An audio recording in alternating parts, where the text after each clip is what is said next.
guys, how's it going? We've had a rare occurrence.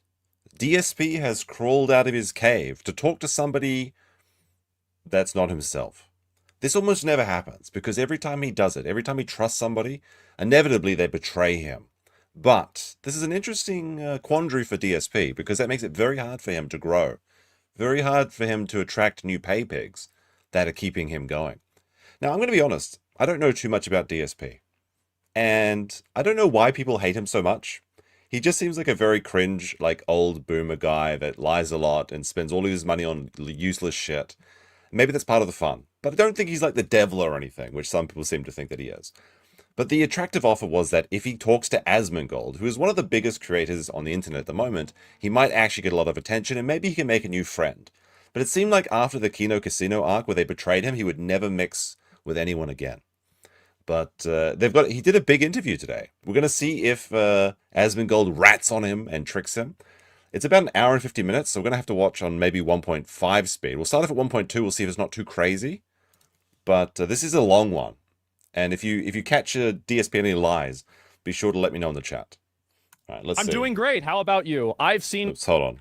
Is that the beginning? All right, there it is. I have a very important guest. Asmongold, how you doing, man? I'm doing At one point, this seems a bit quick. Okay, never mind. great. How about you? I've seen your videos on and off for the last 10 years, and now I'm Wow. talking to you. That's odd.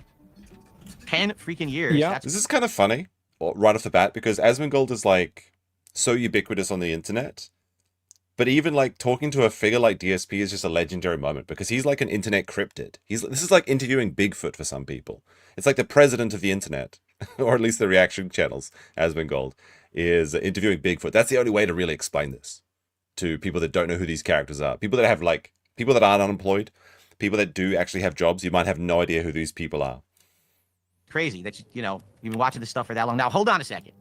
Hold on. Yeah. When you say you've been watching my videos. You're right. Are you right. actually watching my videos? Are you What Asmongold has been watching is the clips of him suffering in like Donkey Kong Country or whatever that game was, or Donkey Kong Bonanza, where it's like the ones that are always like there's this TikTok channel that's actually taking off with DSP content, and it's just like gaming journalist tries to beat like Donkey Kong Bonanza or something, and they're very funny.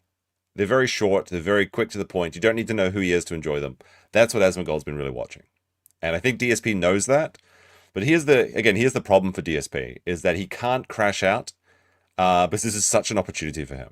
So he's kind of a captive here. But I think, even so, Asmongold's probably going to use the kitty gloves, at least for the first few questions, I'd imagine. watching the detractors? I'm watching videos of you. So I guess my question for you is, overall, after watching me for 10 years, what is your impression? Because I hear things all the time, but I hear it from a very isolated group. And I'm curious, as someone who's been an outsider watching this kind of content, like, what do you think? Well, I mean, like, the videos that I see, I mean, let's be honest. I mean, I'm sure you've seen a few of them, right? And a lot of people have opinions about the way that you stream, and especially about the way that you finance your streams. Now, this is something I'm actually very curious about. How much money does DSP make? And I assume he will lie and say that he's doing great. But I think the people that talk about DSP also lie and say that he's making like no money a stream and that he's about to be bankrupt. I mean, he did go through bankrupt proceedings and tax evasion, which is very funny, part of the story that I do know about. But I think he makes like a couple $100 a day, right? Which isn't terrible. It's a lot better than some people are doing, especially when you're doing it making internet slop content. It's been a lot of people asking about this. Before we get into that, we got to get something straight. Okay. Can I just say it? Is it all right if I just, like, we just... This will probably be the wanking on stream allegations, or not allegations, because it's all true. talk, like, straight? Yeah, of course. Okay, so whenever you went on stream and you accidentally got caught jerking off, you got suspended by Twitch, right? No. What? I was not streaming on Twitch. I was streaming on YouTube. So you weren't streaming on Twitch when that happened? No, I was actually not a Twitch streamer at that time. I was only streaming on YouTube, and nothing happened at all. I had zero repercussions for it because there was no nudity, there was no sound. It was just my O-face, basically. Right, of course. And so, why don't you stream on Twitch? It's a good question. I mean, Twitch is just a garbage place, honestly. I know that Asmongold has made his entire career off Twitch. That's probably why he's saying that. But with like Kick and everything, I feel like there's no reason to go there to try and start, because Twitch does have a really big problem with discoverability. A lot of people, unless you're introduced by a larger person, there's almost no growth. Because at least on YouTube, you have the advantage of your videos can get, you know, views after the stream. You can go and generate revenue that way, discovery that way. You can't really do the same on Twitch. If you go live for an hour and nobody sees your stream, that's a dead stream. It's never going to have any sort of growth. It's never going to have any sort of attention. Unless you're like clipping that content and putting it up on YouTube and attract people towards your Twitch stream, it's a non-issue.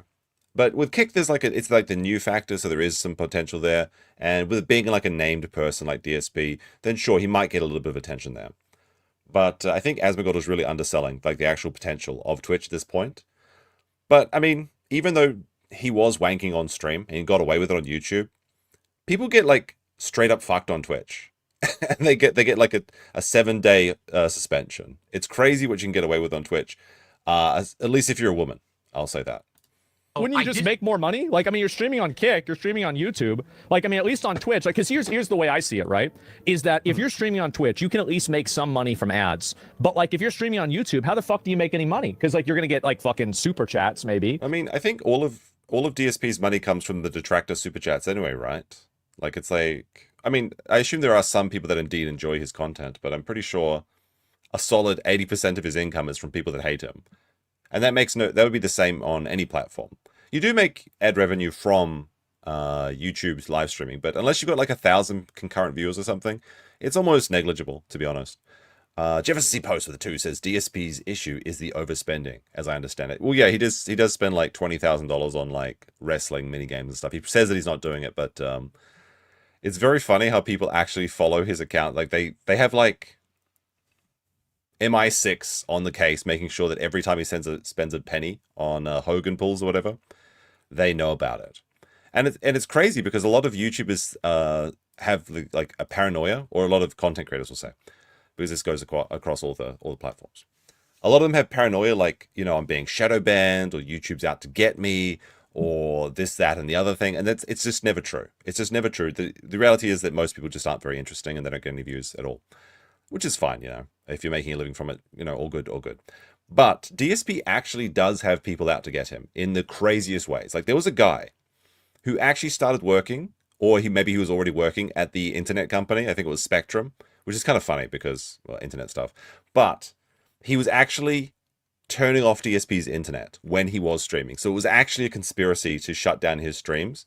Like, the stuff that a lot of YouTubers complain about actually does happen to DSP. This guy was risking his entire profession just to fuck with this guy. There's something about him that garners like this crazy amount of like malice towards him. I don't get it. Like, I've heard some people say that like, oh, he's like not a good husband, or he cheated on his wife or something like that. I don't know if those are true, but that shouldn't garner as much hate as what DSP gets. Is it just the begging? Is that the thing? Because I noticed this a lot with like Steel Toe too, right? Like, Steel Toe has this amazing group of people that just hate him. Like, he's got like his own villains rogue gallery that want to shut him down and think he's the evilest person on the world. Well, all I can see is that he begs a lot and is like does a boring morning radio show. I don't understand. What is it? Is it just the begging? Is that what it is? Does it just inspire so much malice in people? I mean, maybe it is. Or like a subscription, but that's about it, right? Oh, no. I mean, I get ad revenue on every stream that I do on YouTube. Yeah, but it's not like a video playing. Yeah, it's not like Twitch though. Like Twitch pays way more. So it's just legacy reasons? It's just because people they just want a piece of the king? Is that what it is? They just want to be part of the story of the world's first lolcow? I mean, that could be it, because a lot of people try and take shots at Chris Chan because of that. But that's a very funny thing, though, if they're just messing with him because of his notoriety as a lolcow. Twitch pays way more for ads? They still do. They still do. If you're not like me, like for me, I like talking about politics, and so I get paid about 3 cents a day. But if you don't do that, you get thousands of dollars. I mean, if you get enough viewers. Yeah. Well, I did. I mean, I don't know if Asmongold's the best. I mean, Asmongold makes millions of dollars from streaming every month. But when he says that Twitch makes more from ads, I guess from like if you had like 1,000 live viewers on Twitch versus 1,000 live viewers on YouTube, then yes, I guess Twitch would make a little bit more than YouTube, but I don't know by how much.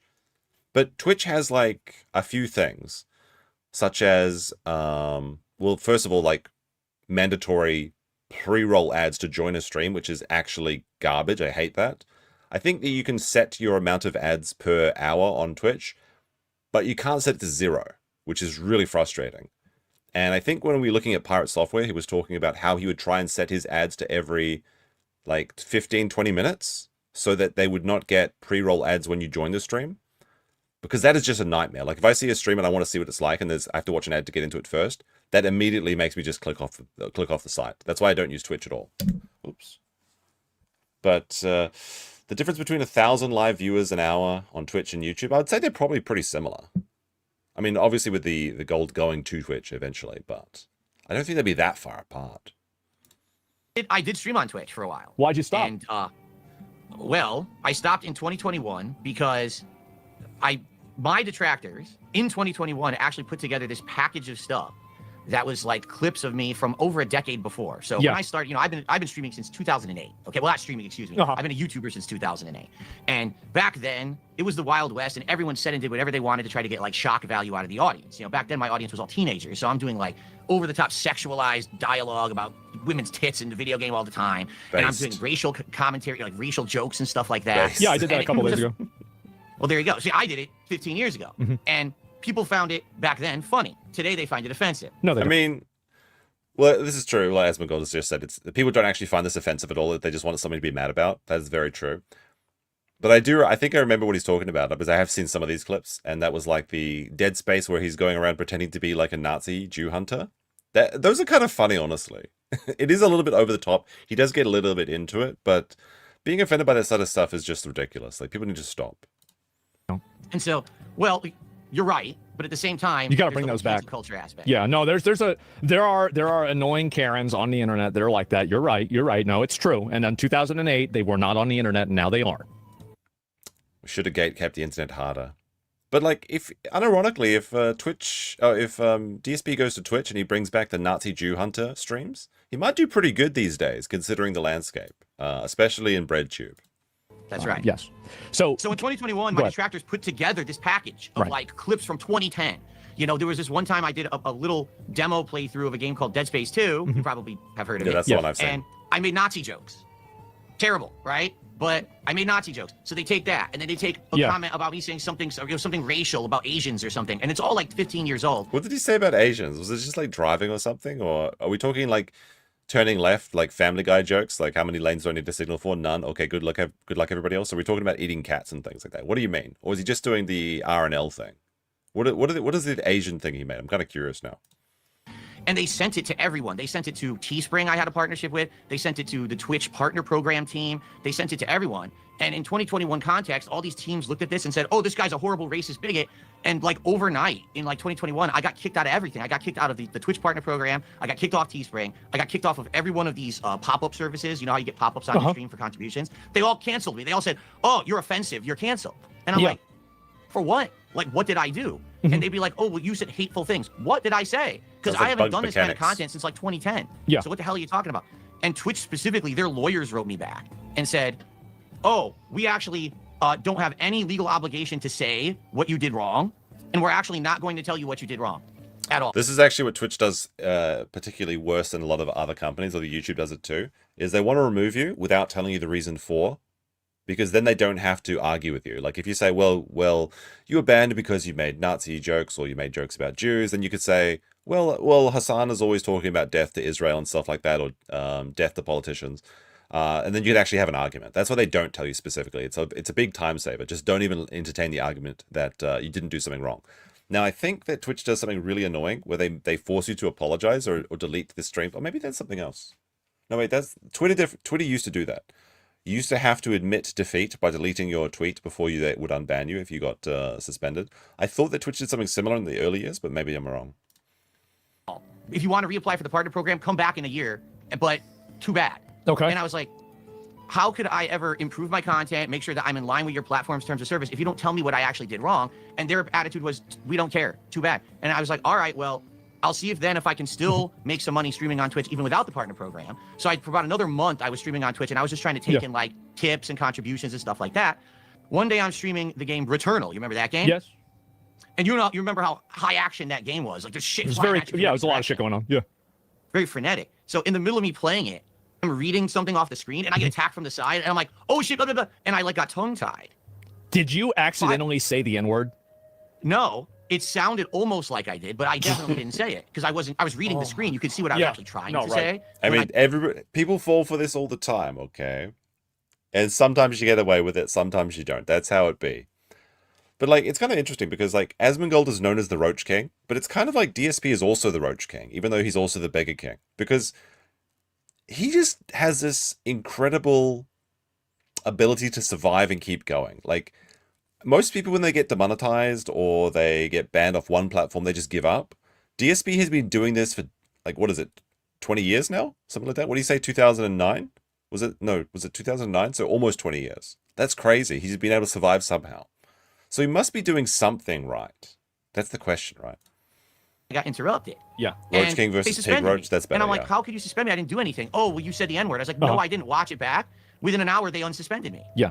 And I'm like, I don't want to stream on a platform where, number one, at any moment, you're going to accuse me of being like a hateful bigot, but then you won't justify what you're saying. You won't even send me evidence of me doing anything wrong, violating your terms, and you take away my ability to monetize my streams. That's number one. And then on top of that, even if I try to survive and make a living otherwise, like, okay, I'll just take tips or whatever, then you're going to suspend me on a whim for something I literally didn't do because my trolls flagged the stream. And at that point, I said, I don't want to be here anymore. And I stepped away, and ever since I've been a full-time YouTube streamer, and for the last year, I've also co-streamed on Kick, and that's how I make my living. So correct me if I'm wrong, but didn't he start streaming on Kick specifically because the Kino Casino recommended that he do so? I mean, it seemed to have worked for him. I don't think he gets much Twitch. I don't think he gets much Kick memberships, which is like, it's like giving a $5 super chat if you get like a membership on Kick. But I think that unironically was a pretty good move for him. The multi-streaming, once you set it up, it really has very little investment, but potentially has a very good payout. I don't think it's working for him in particular, but that's because, as I understand it, the majority of his income is from detractors. He's been failing for 18 years. Has he been, though? Like, I mean, do I think he's like a failure as a person? Perhaps. But like, if we look at the facts, he paid off his condo, I assume. He got away with tax fraud. He got away with bankruptcy. He keeps getting away with it. He can't keep getting away with it, but he did. And like, he gets to play video games for like, what, how long does he stream every day? I don't know. I think he streams like twice a day, right? And he does like 6 days a week, though. That's kind of an embarrassing part, though, is like, he almost has no time off. Like, do you want to go to, like, imagine working 7 days a week or something. That'd be awful, right? Like, you need that weekend. You need that time to decompress. But arguably, he's doing and succeeding in a profession that most people would be very envious of. But the question is, how much money is he actually making? Because I can't seem to find a real answer for that. And part of that is because he obscures some of his donations through nebulous means that a lot of YouTubers do, like the Venmo, PayPal, Cash App, those sort of things. Like with the YouTube like super chats, you can always tell how much someone's getting. I can actually check, I suppose, on Playboard, but I've already used up my one search for today, so and I'm not paying for that service. Maybe I'll check tomorrow. Do I own property? Maybe. I'm not going to tell you. Jefferson C. Post says, detractors. No, DSP is the infinite content hack. Well, that's the thing is, though, because there's two types of detractors, I feel, with DSP. There's the people that actually want to see him dead and buried, and they just want the content to stop. Like, they literally want to see him dead. Not even exaggerating. And there's some that just want to have the lols. Like, I don't have a problem with people that just want to have some lols. But then with the people that, like, reach out into the real world and try and actually destroy him, I have a problem with that. Especially, like the guy that was at the internet company and was, like, turning off his routers or whatever during his live streams. That's ridiculous. Stop doing that. Like, because if you cuck the content by turning off the internet, even though it is funny to see him maybe seethe later on, surely that will deprive you of enjoyment later. You know, you can't. It's like killing the golden goose. You have to keep it alive, right, to keep the content coming. But some people won't be happy until they kill something and then they move on. I don't want to be on Twitch. I don't want to be on a place that's unprofessional, and at a moment's notice, they're going to cancel me when I didn't do anything wrong. I'm going to be honest. So, like, do you think that you were a victim of cancel culture? I was a victim of a group of people on the internet who really don't like me taking advantage of cancel culture. Well, that's what it was, because Twitch didn't give a shit. I think Twitch that's kind of based. I mean, it's not cancel culture, but it's just they're trying to cancel him, but it's not the culture of like it's a different part, I think. It is. I mean, now, I mean, things have changed a lot since then. 2021 was DSP made 2K today. Is that from this Asmongold stream? Has he already spent it on Hogan's, though? That's the question. Different universes, I'm sure that you know. But so you're talking about, I know that some of my viewers might not be familiar with this. You're talking about this term detractors. Can you expand on that? So there's a difference between an internet troll and a detractor. Okay, internet troll is just someone who like wants to make fun of you, razz you every once in a while. You know, a detractor is someone who is like absolutely dedicated to your downfall. Okay. Someone who spends untold amounts of time watching and stalking your content, trying to nitpick, trying to find flaws in your character, so that then they can highlight them and try to make you look bad for personal gain. That's what I mean, I don't really see the difference between a detractor and a troll, because the trolls do that as well. I know that, like, with DSP, he thinks they're like this whole special class. Like, you have like the A-logs for Christian, and A-log is sort of becoming like a more common phrase that a lot of people are using in these filter spaces. But like the detractors in particular, like they just sound like basically the same as trolls. Now, there's also the dent detractors, as I understand it. So there are these people that are almost as retarded as Phill, and they're just like on an eternal crusade against him. That's a little bit different. So you have the detractors, which are people that are just trying to troll DSP. The dent tractors are the people that are actually retarded as him, and hopefully they have a similar fate. So do you think that they really want you to fail, or do they just want to, like, I think that they want to keep you down, but they don't want you to fail, because if it's like kind of like harvesting a crop in a way, right? Because like if they totally get rid of your content, then as you said, they're not going to make any fucking money. So they want you to succeed, but just in a very, very limited way, right? Well, I mean, the people that make content from Phill are also another group as well. And they definitely need to keep Phill alive. But I don't think that's the average detractor. I would say, to some extent, you're absolutely correct. Yeah. A lot of them, that is their game. The problem is, it's not necessarily the people making the content that's the problem. It's the people that watch their content. Oh. They don't understand the context So of the I'm the content, problem. and then they come after me. Oh, no, not you. I'm saying, like, some of their, like, diehard fans Yeah. have done some pretty fucked up stuff to me and my family. And not just me. I'm talking anyone who's considered a lol cow on the internet or whatever. The extent that these people go, they don't understand that, okay, this is all a joke. Let's make fun of them. Let's make some money on it. Listen, that goes hand in hand. I get that. But if then you're going to try to go out of your way to get me to lose my livelihood completely, you're actually going to try to harass people in real life. DSP is sounding very reasonable here, but I don't think he believes this. I feel like he is definitely putting on a mask to try and appeal to Asmongold at the time. And I don't feel like Asmongold is pushing him very hard back on this fact. I agree with him in theory, but I don't believe that this is what his actual thoughts are. Like, I think that DSP wants all of his detractors to just go away and suffer and die as much as any other troll. But it sounds like he's okay with people making like transformative content making fun of him, which I definitely do not believe is the case. To try to stalk people in real life, that's when it gets crazy. So that's when it's kind of like professional wrestling, right? Where it's like some people, like, they understand that it's kind of a joke and it's for fun, and, you know, like there's like tongue-in-cheek humor to it, but there's some people that take it too far. I would agree with that statement. Yes. And while we're on the topic of wrestling, there has been. Hold on 1 second. Go ahead. Preface it. I just want. Go ahead. I'm not going to preface it. Actually, I want to say something different. Actually, before we start, because here's the problem, which you may not be aware of. Right. Okay. By the way, I want to thank you for giving me this platform, being able to speak with you today, because you have a ridiculous amount of viewership, and this is awesome that I get to actually talk with you and say my. Actually, let's have a quick look at how much advertisement this would give. So this video got 6 hours ago. It's got 300,000 views. I imagine it'll go up to 2 or 4 million views over the next week. This is an incredible amount of exposure for Phill if he can actually present himself as someone that this audience will listen to. And Asmongold does have a very generous audience, but maybe that's just by virtues of the numbers that they have. Because he used to make a lot of money until he turned off his donations. Like he's like Charlie, Penguin Zero, who turned off their super chat function. Piece and all this. Sure. Thank you for that. Of course. FYI, I'm in a unique situation. I have so many detractors, okay, that when you react to my stuff, you watch a detractor video or whatever, you might think, hey, well, this is cool. I'm giving Phill the rub, right? I'm watching some of Phil's content today. Maybe some people will head over and check him out or whatever, and that's a positive outcome from you watching my content. Yes. The problem here is that's not the case, because my detractors every single day live restream my streams illegally. Okay, it's not like they're adding commentary or criticism. They're just live restreaming just to say, hey, watch it over here so Phill doesn't make any money or get any attention. Why doesn't, if this is the case, why doesn't Phill DMCA these people? Like, I don't think he has any qualms about using the DMCA, right? It's not like he's trying to hide his location, so he's worried about doxing his real name or whatever. Because that is bullshit, like just doing, like if you want to add commentary, that's one thing. And you can restream people's content if they give you permission to, or if they have no problem with it.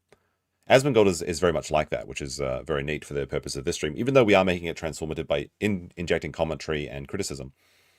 But like, I don't see how people get away with this, like the restreaming, just like full-on stream sniping someone or restreaming them like that, because that is just copyright theft, and that's exactly what's happening to Casey Tron, What's that dumb chick's name?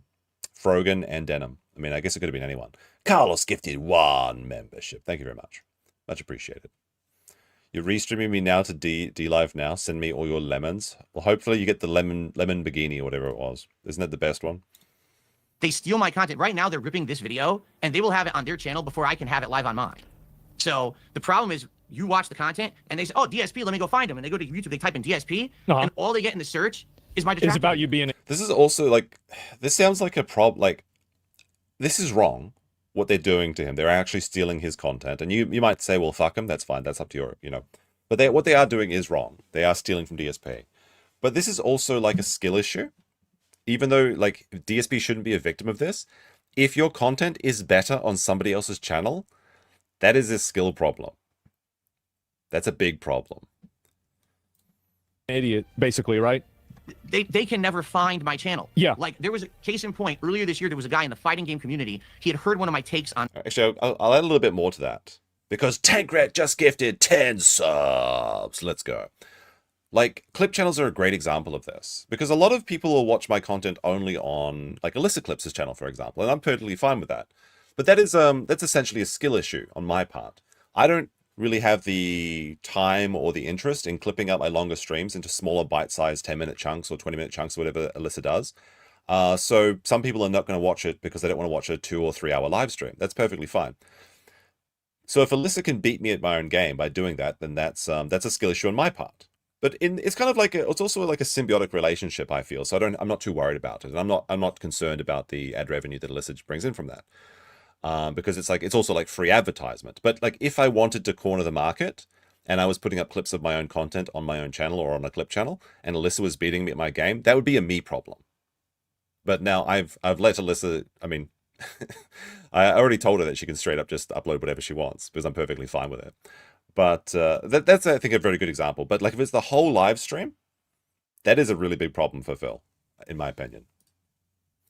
The recent Street Fighter game, and he responded to it, but he couldn't find my actual content. He only found the detractor clips that looked like shit. You know, they're all fuzzy and shit.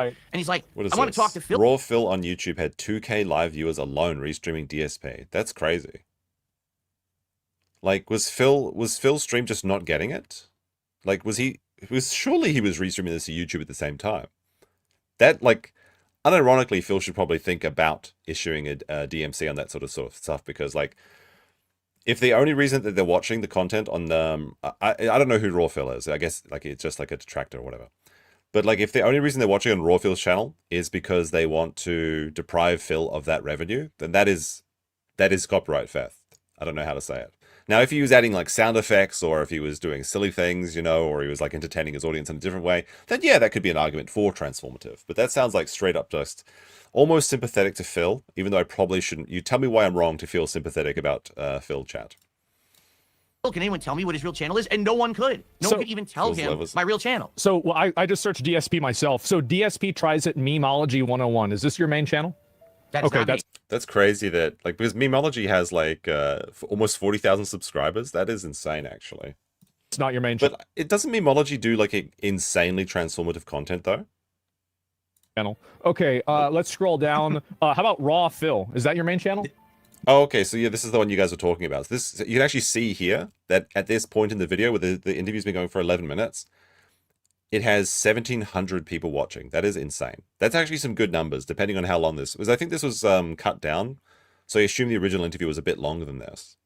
But like 1,700 people watching, with minimal, like even with minimal advertisements, 1,700 people watching for about a couple hours. That could probably be in the realm of like, it depends on the content, obviously, but $1, $2 to $500.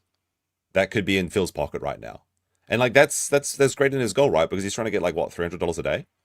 So that's what like this guy's doing for just literally just setting up a restream. That is insane. But it's kind of weird though, because like lolcows sometimes have this strange negative aura where they can't make money from, like, they can make money for anyone but except themselves. And Boogie has this problem because nobody wants to watch Boogie on his own channel, but everyone loves to see Boogie get torn apart by other people.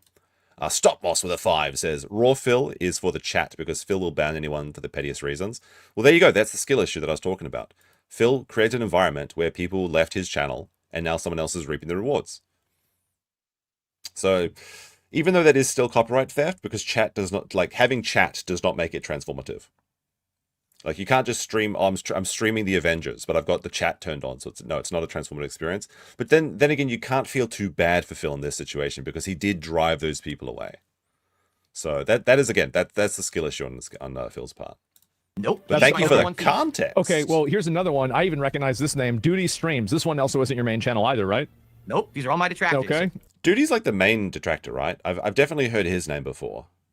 Like, I think that's the, like, isn't that like the go-to for like the Phill content? Duty Streams. All right, Mighty D. This isn't you, is it? Nope. Okay.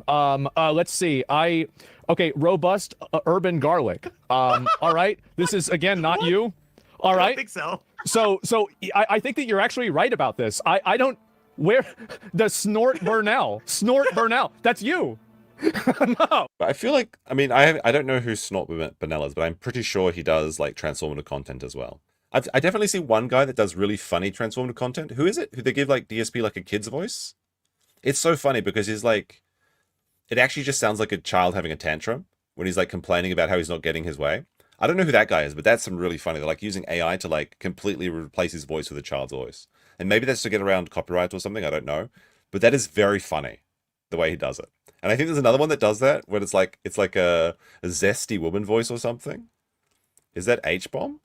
H-Bomb? Okay. Apparently, like, there's an entire, like, dark side Phill ecosystem that I'm unaware of, that I only see short clips of. But I will admit that that those clips I have seen, those are very, very funny. That's the kind of transformative content you need to do. Well, I do snort sometimes on the stream, but no, that's not my channel, sadly. So okay, so you snorted before on the stream, and this is this has got to be Photoshop. Yeah, okay, that one's Photoshop. All right. That looks like they're using AI to make it look like an ultra as well. That's also very funny. Like there is some funny things that you can do. Doesn't necessarily make it like the act of using AI in itself may not be transformative, because you can't make a new copyrighted work using well, you can, but like AI itself could not be copyrighted, the product of an AI making something. That's an interesting legal question, I suppose. Probably a novel issue that the courts will have to deal with at some point. Right, that looks like my hair, not yours. Okay. And so could I actually tell people my channel, so if they want to check it out, they have an opportunity? You know what? If Asmongold just says no here, I'll give him a lot of respect. I mean, we're not going to find it here, so I think you have to. Okay. My main channel, where I stream every single day, well, almost every day. It's usually around 5 to 6 days a week. It's youtube.com/DSPGaming. Okay. My channel is so old, you don't need the @ symbol to find it. It's actually hard-coded DSP Gaming. It's been around for 15 plus years. I mean, I think DSP is wrong here, because Asmongold's actually highlighting the @ Is there any funny?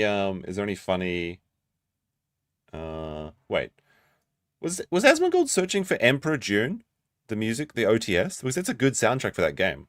If it's the Westwood one I'm thinking of. Maybe it's something else. And there's tons of content. I mean, this thing is like a repository of ridiculous amounts of game playthroughs that I've done. I do have another channel that's DSP Reacts. That one is @DSP Reacts. That one I don't use that much. I do fast food reviews on there. So if you want to check that out, you can. But, I mean, I heard he doesn't do fast food reviews very often, right? Because people don't meet the goal for it. So he doesn't get to go do Wendy's or some shit, or he scams people, doesn't he? It's DSP Gaming is where you can find me. So if anyone's watching this, hey, I just want to give the guy a look. Please actually watch the real channel, because then you'll actually see the content. You know, it'll be nice instead of just the detractors getting a rub. Okay, all right. So basically, these detractors have completely taken over your YouTube algorithm, and now nobody actually watches you. Like, you're a well-known figure on the internet, but nobody actually watches you. You're right. Right now, more people are watching the restreams of my stream than my stream. How did this happen? A combination of factors. The big one that actually... Now, post 1 in the chat if you think that DSP is going to own up to his mistake for banning all the chatters. And 2 if you think it's somebody else's fault or it's a bug game mechanics. Sunk my channel was that in 2015, so this is 10 years ago, a detractor hit me with a whole bunch of false copyright strikes. And this is when the copyright strike thing was really abusable. Okay. I was a partner with Machinima Network back then, and they had a meeting with YouTube about it. And this is like an important detail for the youngsters in chat. Hopefully there's none of you here, because you should go away. But if you are under, say, 20, you might not know this, but you didn't used to be able to make gaming content on YouTube unless you were partnered with Machinima or another network. So it was actually this really funny point. You could literally do any content you wanted. Makeup, travel, dog videos, comedy videos. You could monetize all that. If you wanted to make gaming videos specifically, you had to be a machinima partner. And I know this because the first channel that I monetized on YouTube was a gaming channel. And I actually was a little bit sneaky because I applied for partnership without being a machinima partner. But it was kind of at the very threshold of when they allowed you to do that. So I kind of like snuck in there. But that was like a bygone era. It was quite crazy. The machinima literally had a monopoly on basically all gaming content on the platform. And if you weren't a partner, then you're just shit out of luck. YouTube says to Machinima, Phill needs to delete any videos on his channel where these detractors could actually hit him with a false copyright strike. Whenever I was asking about the detractors, why do you think that you have detractors? It's going to be interesting answer. See, there's a million. Because like, I'm curious myself. What do you think, chat? Why does he have detractors? Reasons why. And listen, I'm not going to. Are any of them your fault? Oh yeah, that's exactly what I was just going to say. I was going to say there's no way that I'm going to say it's never my fault. Or it's not my fault. This all started back in around 2011 and 2012. All right. Okay, so for a little bit of history lesson, I started on YouTube in 2008. Yeah. I started doing this for a living in 2011. And at one point, I was actually one of the bigger, not the biggest, but one of the bigger Let's Players on YouTube. Okay, I was getting 10 to 20 million views a month on my main channel. Wow. That's actually pretty crazy. Like 10 to 20 million views pre-Adpocalypse, he would be making a lot of money. The fact that he doesn't have money now, or that he's like struggling to meet rent or whatever, because it sounds like he pissed all his money away on like quick thrills like Hogan pulls. That's a lot of money though, back in those days, especially. Like, to give you gaming doesn't pay as well as other niches. In fact, gaming is one of the lowest niches. But 1 million views would essentially be like 1 million views in gaming at that time was probably about $1,000 to $3,000. So 20 million views, he could have been making like $20,000-$30,000 a month at his heyday, which is crazy. Especially for what he was doing, because he didn't even have a capture card. He would literally point a, what do they call it, camcorder at the screen and record these massive blocks. And he's like one of the most prolific uploaders, actually. I think if we go to his channel, he has like 20,000 uploads, which is kind of crazy. That time. Okay. And what happened was, I thought I got too big in my own head. I got a big ego. Okay, I thought my content's the best. Yeah. Right. It's the best playthroughs out there. And people started to throw me criticism and like, Phill, dude, it's 2011. You're not even doing direct capture. You're using a camera to record your TV. What are you, stupid? Like, you're making money. Why don't you go get a capture device? Why don't you do this and do that to improve? And I was very stubborn. I basically would always like clap back and argue, and I'd be like, no, my content's good as it is. I know I like to do it the way I do it. I'm not going to listen to any criticism or whatever. Yeah. This is like a fine line you have to like ride though when you're making stuff, because people always give you advice on what to do. But if it's working, you typically shouldn't try and fix something that's not broken. Now, in Phil's case, upgrading to a proper capture card setup or a screen recording setup greatly would have improved the visual quality. But people weren't watching for the visual quality. They were watching to see him basically be terrible, right? So it didn't really matter. In fact, having the bad gameplay recorded on a camcorder kind of made it funnier because it made him look more incompetent. And that was kind of the humor, I think. When when it started, like this is how you don't play Metal Gear Solid. I think it was like the first one that really started to showcase how bad at video games Phill was. So what ended up happening is one person made a video called "This is how you don't play." Yeah, and I'm sure you've seen some of these. You've been watching. I've seen Distractor content. Yeah. So the original one, I believe, was Metal Gear Solid 2, and this video was just a montage of me sucking at the game. Every stupid thing I did, every mistake I made, every dumb piece of commentary I said, all thrown into one. It was a very entertaining video. People loved it, and it got like 1 million views on YouTube. So, me being very stupid and big-headed back then. Yes. Did I respond positively and be like, wow, that's great. Maybe I should buy into this. Maybe I'll make my own videos razzing myself or whatever. Yeah. No, I'm an idiot. I'm a big-headed, stubborn idiot. Are they really talking to it? Yes. So Asmongold reached out to DSP because he watched a bunch of DSP sucks at video games videos. And then he was like, I'm going to try and interview this guy. And DSP almost never accepts any interviews, which is so crazy because he's like a very reclusive, mad scientist almost, where he doesn't respect the opinion of basically anyone. He just does his own thing and mostly sucks while he's doing it. But Asmongold has got such a potential for him to get some more viewers that he really has no choice but to take this illustrious offer. And instead, I start like getting pissed at the guy. I start insulting him, saying he's stealing my content. He did that without my permission. Aren't you doing that now? Weren't you just doing that now? Like, because the detractors, you're saying that they were re-uploading your content and they're doing the same thing? Because you just said that like maybe 10 minutes ago. You're right. And the difference is today, they're doing absolutely nothing transformative whatsoever. Okay. They are literally just stealing the content and like that raw Phill channel you just mentioned. Yeah. All he does is rip my shit plain and just puts it on his channel. Right. He's not making a criticism. He's not reviewing my content. He's just fucking stealing it. Okay. You know, that's the difference between today and back then. Back then, this is how you don't play. Well, the question is, why isn't DSP sending copyright claims then? He's fully in his right to do so. Like, there's kind of like an old internet attitude where you don't copyright claim for anything. But this is one of those cases where he would actually be totally in the right. Now, if you copyright someone but you have no intention to sue them, then they can kind of ignore the copyright claim and you can just get away with it. That may be the case, as he has no intent on actually bringing this to a trial date. But it would potentially stop this person from restreaming his content for up to 30 days. 100% today in context, it's a great video. It's totally a transformative work. He had the right to make it. But now I've grown and I understand that. Back then I was an asshole. Okay, so I basically came across to the internet as this elitist asshole. I'm better than you. I know what I'm doing. And I became... No. Raw Phill is actually transformative. He adds sound effects and mutes him sometimes. That's not necessarily transformative. Like, again, if you kind of think about YouTube content as a movie and see if it would be the same, could I watch Avengers Endgame on YouTube live streaming it if I had like an applause button? Or if I had like a, a funny dolphin sound effect or something? I couldn't really get away with that. That's a kind of an easy way to think about it. Now, maybe what Raw Phill is doing is transformative, but I don't know enough to know about this. And it seems like if he's restreaming it live, it's a very precarious position, I would imagine. The butt of everyone's joke. All of a sudden, it was more fun to... Putting a time and date overlay does not make it transformative. Laugh at Phill than with Phill. And yeah, there's this big movement started, you know? So it was a move. It was a movement against you, and so you think that you kind of egg this on by just kind of being a, I guess like oppositional. Chat does not make it transformative either. To what people would say and having an ego, etc. That's pretty much how it happened. Absolutely, it's that beginning portion of that was my fault, 100%. So what about now though? Like, why do they? Because like I've seen a number of these videos, and I'll admit it does seem like you ask for money a lot. It seems like you do it a lot. Like, so, because now the asking for money thing is an interesting question for every content creator, because there is the idea that if you do not ask, you will not receive. But at what point does it become too much? And this is something that I couldn't tell you honestly. Like, I think it's very cringe to ask for money. I try not to ask for money at all. I sometimes put up some joke goals. Occasionally we have real goals and things like that. But when I'm watching a stream, I don't like to be asked to pay money, so I don't like to ask my audience of it as well. Although, like, if there was no money coming in, I wouldn't be streaming. I mean, apart from the occasional one for fun, of course, because this is a hobby, but part of the fun of the hobby is what you make off of it. But in Phil's case, I definitely think it's too much, because he essentially holds his chat hostage.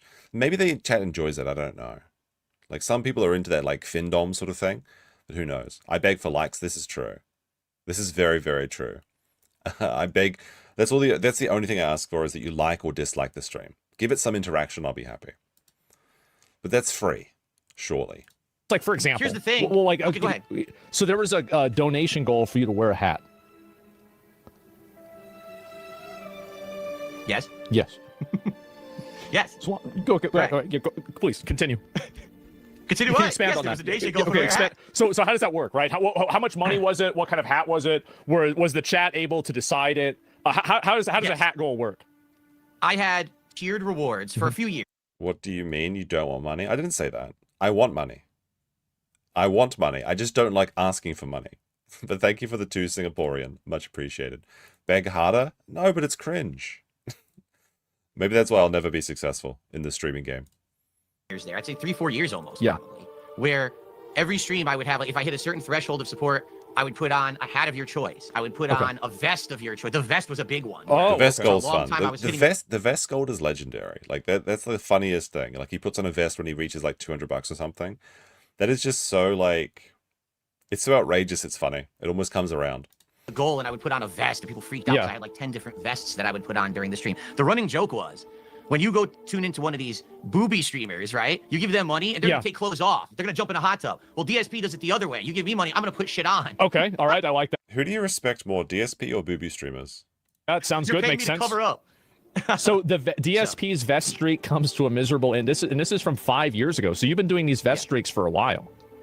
The vest streak was when the vest started, which was early that year, and it lasted like maybe 4 or 5 months. Then after that, it was just an ongoing thing that I would do. We didn't always hit a goal, and I didn't always do that. Like I wouldn't always put on a vest, or it would only be if I hit a goal of support for a stream or something like that. Just a silly thing to do with the viewers. And that I would say that was until about a year and a half ago. Is probably when I stopped doing it. Why'd you stop? So I got tired of it. It was just stupid. Like ran out it of got to vests? the point where it's old and it's just it's played out. It was silly for a while, but then Did the vest disintegrate? Because I feel like if it was a profitable thing, then DSP would keep doing it no matter what. a lot of the times you have people come to the stream and the only reason they're there is because, oh, can we get the vest goal today? Well, that's not really why I'm streaming. So it is like an e-girl. What's that? It is like an e-girl. They're there to see if she's going to wear the bikini. Yeah, in some ways, you're absolutely right. I would say so. Yeah, it was the opposite thing, but yeah, it was kind of like that. And I got tired of it. I don't want to do that. I want to be making streams where people are showing up because they like the content I'm doing, whether it's the game playthrough or just hanging out with me, a podcast, whatever it is. I don't want them to be here to see if I'm putting on a vest today. I think that's stupid. So it was that the vest content was too popular. At one point, like you're talking about the vest streak. Yeah. There were entire streams where like the entire chat is like, is he gonna hit the goal? Right. Is it the vest? The vest. I was like, guys, I'm playing a game. Can we like fucking talk about the game I'm playing over here? Like, I'm tired of this shit. There's tons of girls that are like that on Twitch too. No, it's very common. And people objectify you and they're not there for the game. They're there for you, and it's weird. And absolutely. So what about the hat though? DSP is just being objectified, is what I'm hearing from this. But like DSP, I would argue that DSP does make people happy in his own way, but it's in the way which you love to hate him. Like, people would tune into Game of Thrones to see what a piece of shit Joffrey was, for example. And I feel like that is the case with a lot of DSP's viewers as well, is they want to see him, squirm around in the mud begging for money. They want to see him suffer. I feel like that's part of the enjoyment of watching it for a lot of people. I'm curious what the ratio is, and let me know what you think it is. How much percent of the channel actually enjoy Phill as a person, and how much just want to see him suffer? In my mind, I think it's got to be like 30-80, right? Wait, that doesn't even make sense. Sorry, that's some Australian math going on right there. It's got to be like 30-70 or something. So 30% actually like the game or like Phill, and the others are just there to see if anything they can make fun of him or something. Do you still do the hat goals? No, that's like I said. Oh, wow. Okay. 90-10? Like 90% of the chat loves him? Really? Maybe it's just because whenever you see the clips, he's always complaining, because that is what you want to clip out, right? Like the most funny moments or the most cringe moments. But every time I see anything of Phill, he seems like he hates his life, he hates his job, he hates everything. Maybe this is the detractors have weaved an illusion for me that I completely don't know what he's really like. But I'm not going to sit through a how many hour live Dark Side Phill stream to find out for myself. Oh, it's 95% hate? Oh, I see. I know. I usually do the good side on the other one. Okay, so you're saying it's 10-90 is how we would say it. 90%? I don't know if it's that high. I feel like it's got to be at least 20% of people like Phill. In fact, just this last year, since people still bring it up from time to time, on Independence Day, I did a stupid event called Indivestance Day, where if we hit milestones of support again, we put on a hat and a vest again. It was like a throwback event. And I said, you guys want to do it once a year? We'll do it once a year as a silly celebration. But I'm past. Something so crazy about all of this. Like, once a year, he'll put on a vest for money. Only on the internet. Only on the internet. Doing that stuff. So you've divested from the vest streams. I think that's probably a good idea. So now basically instead of paying you to put on a vest, what do they pay you for now? Just for nothing? Just to support the stream because they like the content and they want to see it continue. Here's the difference though, and again, this is the people that used to criticize me. They had a fair point, and now I think things have changed. Right. As you can, I don't know. Actually, can you see me on camera right now? Like, do you I see can my see set you. and everything? Yes. Okay. With the turkey in the background. Yeah, as you can see, I put some money into my set recently. I upgraded everything. The camera's now nice HD quality and everything. Before that, I was in a lot of financial problems. I couldn't really afford to do anything that was high quality. So but like how? If he was getting 20 million views on YouTube a month, and this is before shorts, because like it's pretty easy to get 20 million views a month on shorts. Some shorts will get like over 50 million views, in fact. Although it's like a completely different game. But like this is like before the adpocalypse and before like 1 million views on YouTube used to mean something really special. Nowadays, it's pretty common for a lot of big creators. That's an insane amount of money. And you all pissed it away, apparently. I mean, I guess if you're spending like hundreds of thousands of dollars on WWE merch and wrestling games and things like that, then sure, it's easy to spend it away. But how did he do this? And he was evading tax as well, right? Like, didn't he have a goal to pay his tax because he didn't pay it for himself? Where was the money going? How do you throw it all away? I just don't understand this. How do YouTubers keep losing everything? I don't get it, chat. I was always the guy who made a living streaming, but his stream looked like shit, right? Right, yeah. So now people have seen in the last year and a half, people started supporting me in droves. I was like, I'm going to show you, if you actually support me, I'm going to do the things that I wanted to do. I'm going to get a better mic. I'm going to get better headphones. I'm going to upgrade my set. I got 2 PCs now, so I can pump out. The thing is, like, investing in a stream setup is some of the lowest cost to benefit ratio you get as a streamer. Because it's like you buy this like digital background once, you buy the camera once, you buy a new microphone once, maybe once every 5 years. It's so cheap to put out a live stream. Like if your live stream has costs, you're doing it wrong, in my opinion. That's why it's so profitable to do this, is because there's just basically no investment in it. And obviously it's not the case for everything. Some people put on these like massive productions and things like that. But typically live streamers have zero overhead except for the internet bill that most people have anyway. Out, you know, high quality gameplay and do these streams, co-stream and all of this. I mean, we're talking about upgrading again later this week. I'm going to look at Black Friday deals and possibly like, you know, upgrade my desk and stuff like that. But that's the thing, like people like the content enough that they want to support it. It's not about, oh, I want to see him put on a vest anymore. I just like Phill. And the fuck is this like bread thing? He's like, I thought he had actual food here. It's like he's got his mouse pad as like salmon roll or something, and he's got like a wrist support that's like a baguette, or is it? I don't know what's going on. Is he just hungry? I want his content to continue and to improve. So they just give you money because they like you, basically. Because they like the content, okay. And some of them I'm sure like me too. All right, well that's pretty good. Yeah, okay, that makes sense. And so you've done this for a long time. You said you're in financial troubles. How's your financial situation now? Are you comfortable talking about that, or is that something you don't really talk about on stream? I'm not going to talk about anything specific because sadly with these people, how no, I got premium eventually. Okay, we're using premium right now, but that's my point. Is I had so little costs involved. DSP says, does the internet like a corporation would? Yeah, he does have business meetings from what I understand it. Like he talks down to his chat. Like this is one of the things that's very silly from DSP that I do recognize very obviously as a non-DSP watcher, is that you can't scold the chat for not donating enough, because the people that are there are already the ones that are supporting you. It's the people that aren't watching and that aren't supporting that you want to try and gain the attention of. So like making the people that are there feel like guilty is just going to drive more people away. It's not going to motivate people. I always think that you catch more, catch more flies with honey rather than vinegar. I think that's the case. Emu Warrior says, "G'day, how's it going, Emu?" And also, Ike says, "Hopefully Kino Casino will react to your reaction." I'm sure they'll probably cut this up into a much smaller segment that they're going to talk about for a much longer duration. Yes, they are with me. Yes. If I give them a single piece of information, they'll try to find a way to data mine it and find out shit. They've gotten into accounts of mine before. They didn't really mess up stuff, okay? Well, but in general, today I am way better off than I have been in a very, very long time. I even said to everyone just the other day, it looks like this year is probably the best year financially that I've had in over a decade. Wow. Like, no lie. All right. Well, when did the snakening, the Kino Casino Snake Day happen?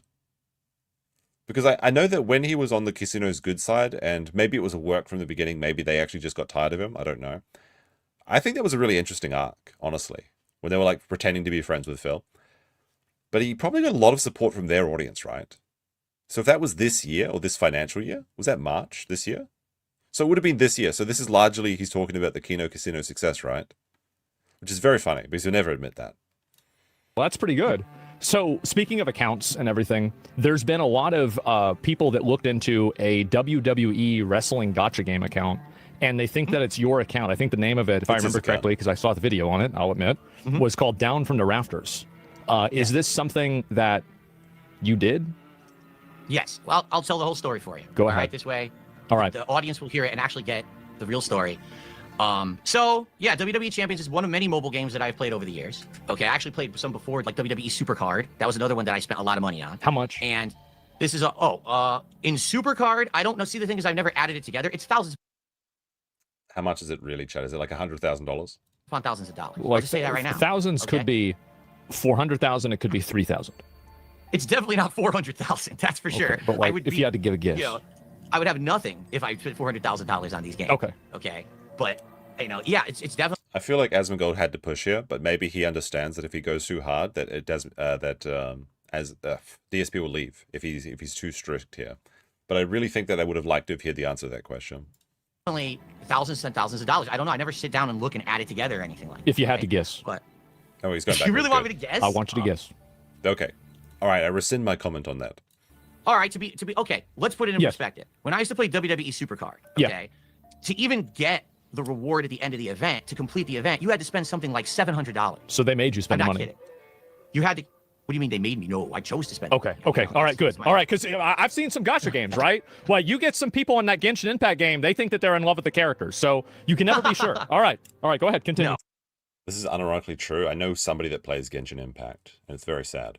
I chose to spend the money, and you know Okay. it's bad. You know, yes, at one point I was way overspending on these games. Yes. The only reason that WWE Champions is the one they bring Really? up is because that's the one that they think they had the information. They've got the red-handed. They caught me and all of that. They got you. Okay. Yeah. I played WWE Champions. I own an account that was called one thing. I changed the name to Down from the Rafters. I spent a lot of money on it, and then years ago I sold it. I got rid of it because I couldn't play it anymore because these people were actually harassing me so I much. thought this was like a cope, right? Like, didn't he admit that he pretended to sell it, or is that when he changed the name of the account from down from the rafters? Did he really give away his prize hope? I don't think he'd do that, surely. Trying to play it. They got me kicked out of every faction that I tried to join. Mm-hmm. They were trying to like data mine fucking Discord servers and shit to figure out if I ever talked to anyone. I had enough. Yeah. So I sold it at a ridiculous discount. I just got rid of it. Now to this day. How much was the for Down from the Rafters account? How much money did you spend on that account total? Like, again, just ballpark.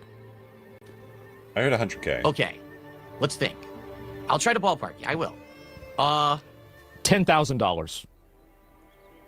I would say, well, hold on, because okay, WWE Champions started in 2017. Okay, that's when the game actually began. 8 years. You couldn't really spend too much money in the early days. It was more like How did people figure out that this is his account in the first place? Because having an anonymous Discord account, having an anonymous mobile game account is the easiest fucking thing in the world. How could they possibly figure this out unless DSP told them himself? 3 years in that they changed it, and then all of a sudden you could start spending a lot of money. Uh-huh. And it was about a year and a half that I really spent too much. Yeah, I mean, I would say this. I definitely spent, no exaggeration, I probably spent $10,000 on that game. Yeah. I don't believe that. I think 100,000 is a conservative amount. That's because wasn't there like cards in that he was spending $20,000 on alone? This is a big fib. But the problem is that this is like with eating. Like people that are really fat, they don't realize how much they eat, and people that spend a lot of money on gacha games don't realize how much they spend. So maybe in his mind it feels true to say $10,000, but then if you actually looked at your bank account, he would know the truth. $20,000. That's a maybe. $25,000. Probably not. $30,000. Definitely. Definitely. Okay. All right. So it's between probably $15,000 and $25,000. Does that sound pretty accurate? Okay. All right. That's Probably. good. So that's a lot of money to spend on a game like that. And Absolutely. why did you decide to? In DSP's words, it was 50K minimum as of last month. This is Pignosis. I've heard 100K, and that sounds pretty reasonable. And I know that people can spend that sort of money in these sort of games because these games live and die off the whales that they have. And it seems like there's nothing else for DSP to spend his money on. Like, I don't know how he could possibly be broke unless it was from gambling on mobile games. He certainly doesn't. I mean, maybe he does do drugs, but he doesn't look like an addict. You know, he doesn't look like an alcoholic. Doesn't look like a someone high on coke or anything. He'd be much thinner if that was the case. To play that game instead of like Genshin Impact or Wuthering Waves or Honkai Star Rail? What was? I guess like you're a fan of wrestling. I was a fan of wrestling. I'd already played WWE Supercard. I got tired of it, and I started moving over to like other games. And for the record, you know, I do play other mobile games too. It's just that this is the You one. played these are the Uma ones Musume? that people focus. What's that? Have you ever played Uma Musume? No. Oh man. That's the horse racing. Okay, game. so you're playing all the bad mobile games then. Yeah. What is this? Wait, which one is that? Is that the horse racing one? Yeah, it's the horse game. I know about it. Yeah, I never. No, I don't. Play Okay. it. No. I feel like not getting in on the horse racing game was a mistake on my part because all the gold ship memes that came up after that was like pretty entertaining and funny. Kind of feel like I could have capitalized on that if I gave a shit about mobile games, which I do not. All right. But basically, my detractors, I guess someone suspected that the account was mine, and they came after me, and for years they harassed me, and for years, admittedly, I lied about it publicly. I just outright lied about it on stream, saying, no, I don't play that game. No, that's not me. So were you embarrassed about it? I was embarrassed about it. At one point, I would argue I knew I was overspending on it, but I kept doing it anyway. You know what I mean? Like, it was bad. And so why am I Didn't talking? the horse die? Yeah, it was like Urara died. She was the loser horse, I think, that died. I don't know about Gold Chip. I think Gold Chip's still alive in Hokkaido or something. Not sure though. It's never too late. It's too late. The horse girls, it's over, chat. Okay. Talking about this publicly on my streams when my streams have nothing to do with this whatsoever. My streams are gameplay playthroughs and, you know, vlogging. There's really no reason at all for me to be talking about this stuff publicly, but it keeps getting brought up like constantly in my content. So even I know you're gonna about get it, to the point where I just don't want to talk about it anymore. Uh-huh. You know? I'm like, no, I didn't do it. Fuck this. Shut up. You know, I get all angry. And of course, again, kind of similar to 10 years ago with the "this is how you don't play" thing. Instead of playing it cool, instead of you know being calm, I have that angry reaction, and that's what people want, right? That's the loud cow reaction that you want. And then it just extrapolates. You know, you say no once, well now we have more information that it's probably your account. Now we have more information. Oh my God, this is still coming up. All right, now to tell you where we are today. Yes. Okay, I don't play WWE Champions anymore. I quit. I'm done. I haven't played that. Do you believe him, chat? 1 for yes, 2 for no. I don't know. I feel like when you get addicted to these sort of games, it's not something you leave. Unless there's like a new WWE game that's replaced it in his life. What is he doing in his free time now? I don't know about this. Game in months, and I'm done with it entirely. What did your wife think about you playing the game? How did she feel about you spending that much money? She knew. Obviously, wait, did she know? Like, if you asked, if I were to ask her how much money does she think that you spent on that game, what would the answer? What would the number that she would give you be? She would probably say like thousands. Is what she would. Yeah, but like we're going back to this like okay, so probably like okay, but she'll probably assume that it would be a lot less than what you did spend. I don't know. You don't know, okay? I never told. Again, so she never got upset about you playing these games or anything like that. No. Okay. So you did this, and they found out that it was your game because I saw you played. Then after it kind of got exposed and you admitted it, you actually ended up playing the WWE champions on your stream, right? Oh, you mean when Jasper Wouldn't that make more sense to play it on his stream exclusively? Because then he could make it a business expense. was over here and I took a picture, but oh no, you're talking about last year when I actually played the game on stream. Yeah, that's what you're talking about. Because I'm gonna be honest, I've never seen you happier than whenever you were playing WWE champions on stream. Like that's like you were more locked in and excited about that game than like you were happier about that than you were about Elden Ring. Wait, what does the gameplay of WWE champions actually look like? I gotta check this out. WWE champions game, mobile game. Because I assume that's gonna be like a lot of it can't be that good, right? Oh, here's actually one of Phill playing it. So it's like, is it like a match 3 game? Really? Wait, hold on a second. Hello everyone and welcome to the most Alright, so this is the game that he's playing. Let's make this a bit quicker. I think it is the stream page. Whoa, I have over 1,000 viewers. That's amazing, guys. Thank Okay. I apologize, everyone. What's the gameplay like? Star. So it's like pulling DSP, the res out of boxes. I mean, I'm gonna be honest, I hate wrestling. I never found wrestling interesting. And I had a bunch of friends that were like really into wrestling and they always wanted to practice wrestling moves, which seemed gay. But I never wanted to do anything to do with wrestling. I could not get into it. It was fake as shit. And it just sounded really boring. Where's the actual gameplay though? Like apart from just getting grabs of Hogan's or whatever.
Alright, we might be back now. Is it working? DSP got me, chat. He got me. He can't keep getting away with it. We did it. So hopefully I got it back in time. Let me know if it started working again, press 1. I think it's fine now. Apologies for that. There we go, we're back. There we go. Alright, so this is the actual But then it's game. gonna show off my account details later. You know? So it's like, shit, what do I do? So it's actually like a match 3 game. Well, I guess we will. Hold on. Because like mystery games can be fun. I played Honey Pop. That was a lot of fun. I guess it's all right to show the top of This looks like an awful game though. the reins. All right, I think I've seen enough of that. We'll go back to the interview now. Before I get hit by the pig again. Because Elden Ring's all right. But It's a the thing is with the game like that, okay, and with any game that has this this factor of risk reward, right? Oh, you're gonna do a pull. Are you gonna get the good pull or whatever? You hype it up for that stream. I was way hyping it up because people have been talking about this shit for so. This seems like the most ultimate dopamine extraction game. So you're playing Bejeweled, and then you've got like the gambling aspect. Long. Here's my opportunity. I'll say this: it would appeal to wrestling fans. To take this shit that I've been eating for years and turn it into something positive that my viewers are into and everything. And it worked. You know, there was a few streams there where people were excited. They were supporting the stream in droves. Hey, do more pulls. Okay. So, but the thing is, and here's the truth: it died out after like a month and a half. No one cared about it. People get tired of watching it. Yeah, there's like a novelty to it. No, I've done gacha games on stream too. I know how it works. Yeah. So you've quit the game now. Oh yeah, and that's like actually that was what kind of got me realizing this is stupid. Like. It's just why this cat? This cat seems like a good boy. He's just having a look at the stream. How can you hate the man who has a cat? It's a time, waste of money. I'm not addicted to it anymore. At one point, I would argue, yeah, I was at a point, not like I said, not just Champions, but before that, there was Supercard, where I was kind of addicted, dropping $700 to play in an event. You know, like what the hell am I doing? But I'm out of that now. I don't do that anymore. I don't play that game. I'll be honest, I do play a couple mobile games, and I barely spend on them at all. Oh, I'm definitely not going to say because if I do, these people will go harass the account. They'll try to get me banned from the account and they'll data mine it and do all kinds of fucked up shit. So I definitely am not going to say. So why do you think they're so mad at you? Why are they so mad? Yes. And I'll do these viewers. The cat is wagging its tail. I'm a body language expert for cats, even though body language isn't real. But I can tell you this cat is a grumpy. They're very angry. In general or in regards to WWE champions? Just in general. So I feel like there's a lot of these people, like, I mean, they really are upset about the fact that you are you. They don't like that. They don't like me, and they don't like that I am me. You're right. You're absolutely so right. How, like, why are they so mad? It's a good question, because if you ask each and every one of them, I think they'll all have an answer, but the answer is just a meme. And then when you analyze the meme and you're like, well, do you actually know the truth behind what you're saying about Phill? They'll be like, well, no, it's just what the detractor said. I saw the video. No, I mean, I know that he masturbated on stream. I know that he begs. I know that he holds his stream hostage. These are all true things. I know that he spent hundreds of thousands of dollars on mobile games. Well, maybe hundreds of thousands of dollars, but I'm sure it's at least 100,000. You know? So I would love to hear, you know, actual people who aren't the detractors who are making this content to profit from it, but actual people who maybe watch their content. She was just clawed. Like, don't declaw your cats. That's cruel. Don't do that to them. You can clip the top of their claws, that's okay, but you have to do it in a certain way that doesn't break the blood vessel. Otherwise, it's like agony for them. I mean, why is it that we don't like... It'd be like cutting off someone's toes. It's hard to walk without your toes. Don't cut off cats' claws. Phill so much. Okay, you said you've been watching this stuff for 10 years. Yeah, I'm going to give you my answer. And it's not that I don't like you, by the way. I think you're fine. I think it's funny. I get the... I get it, right? But you ask for money a lot. Like... Because, like, I'll see, like, there'll be a new video, and it'll pop up on my YouTube recommendeds on my smart TV, and it will just show up.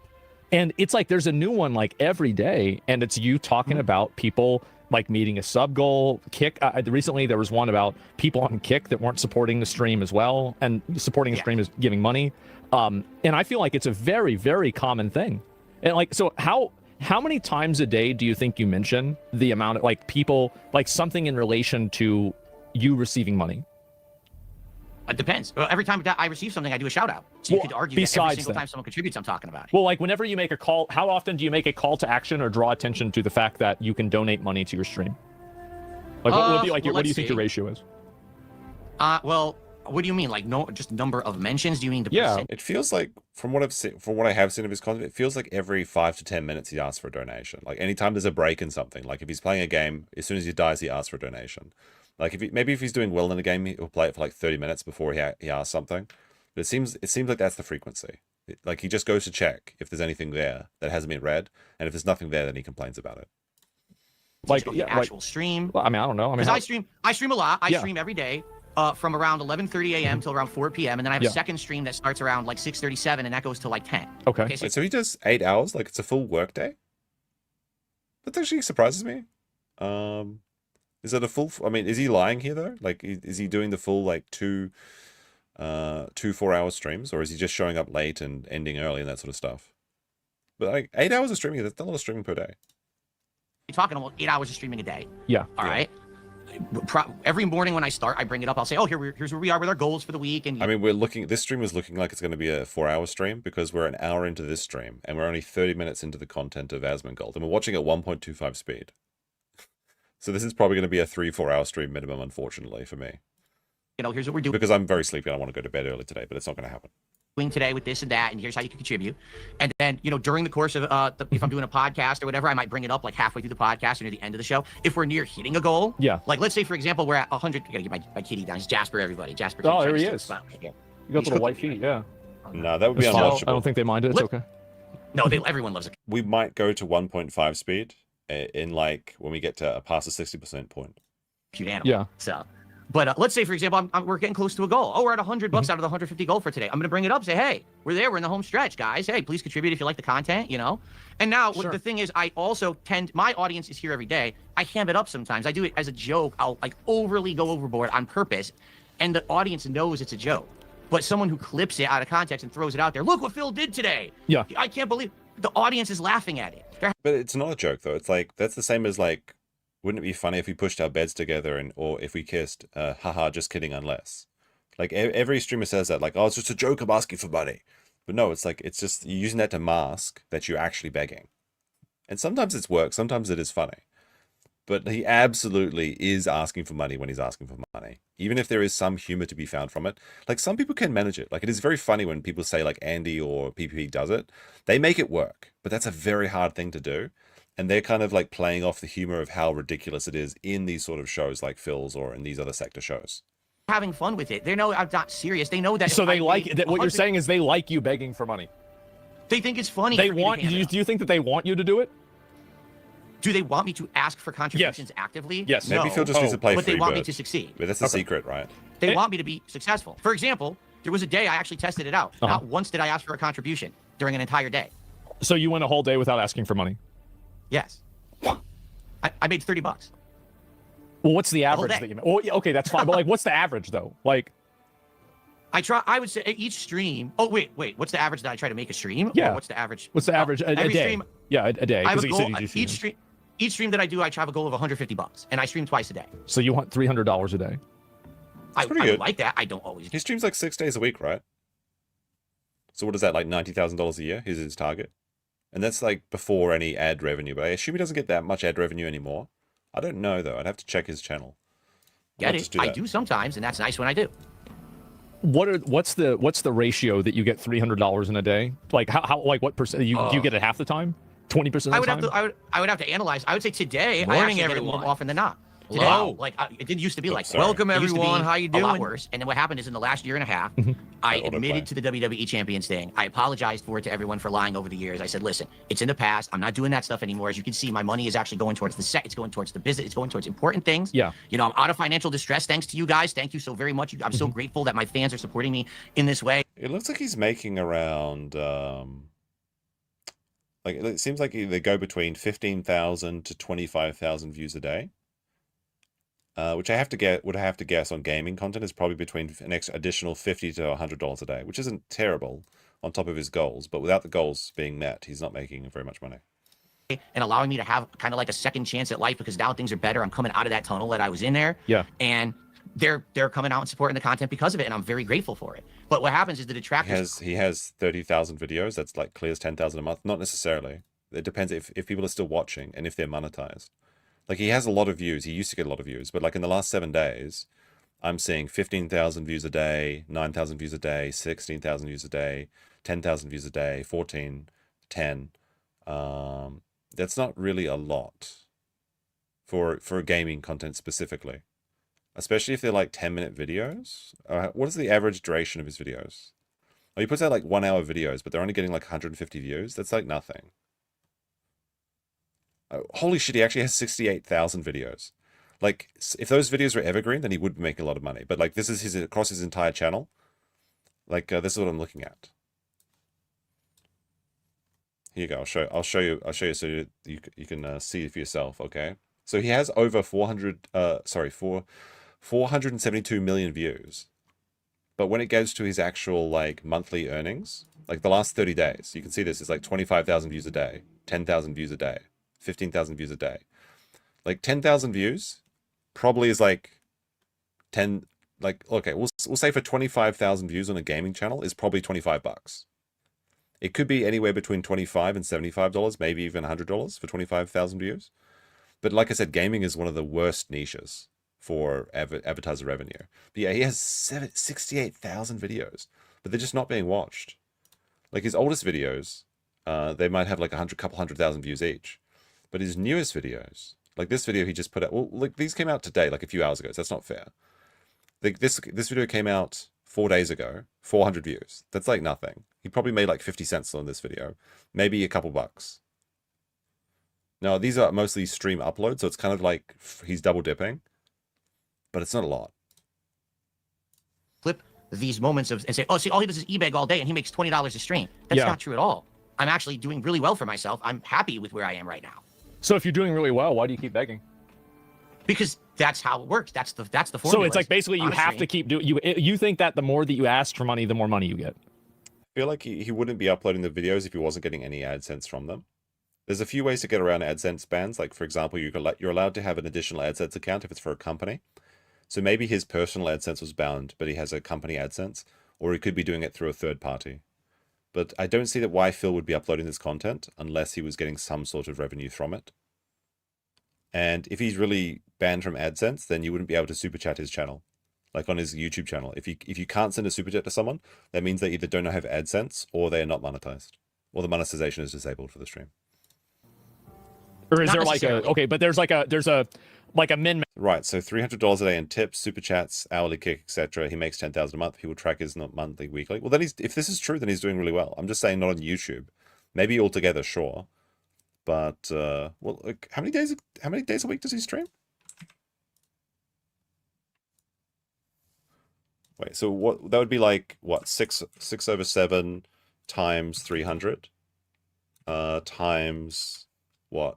We'll say 30 days a week, 30 days a month he streams. No, that'd be every day. Surely it's not that. Surely like we'll say 21 days of that would be 5,000 just for donations. He's definitely not getting $5,000 in ad revenue. I mean, maybe my math is really bad. It probably is. Max level of that, where it's like you can get at a certain point, you ask the optimum amount of times, and you get the optimum amount of money. Is that basically? I'm gonna do the math off stream. Yep. There's like a ratio. Yes and no, because for me, what I find is it really depends on what I'm doing. Like I've been around since 2008, right? So I have a variety of viewers who come for specific things. Like I do variety content, complete different kinds of games. So there might be someone who comes by only when I play an RPG or someone who only comes by when I play an FPS. Yeah, sure. If I stand there and I just keep asking that audience over and over, it might not work. Or it could be that there's probably getting in 8,000. That's good. That's a good revenue though. Like if he's getting $8,000 a month, then he's successful. And like you can make fun of him all you want. Like he's paying to be a clown, but like some people are fine with being clowns. Like a lot of people would be very envious of $8,000 a month. Even in the US, which is, I guess it isn't as far as it would go where I live. But that doesn't sound bad to me.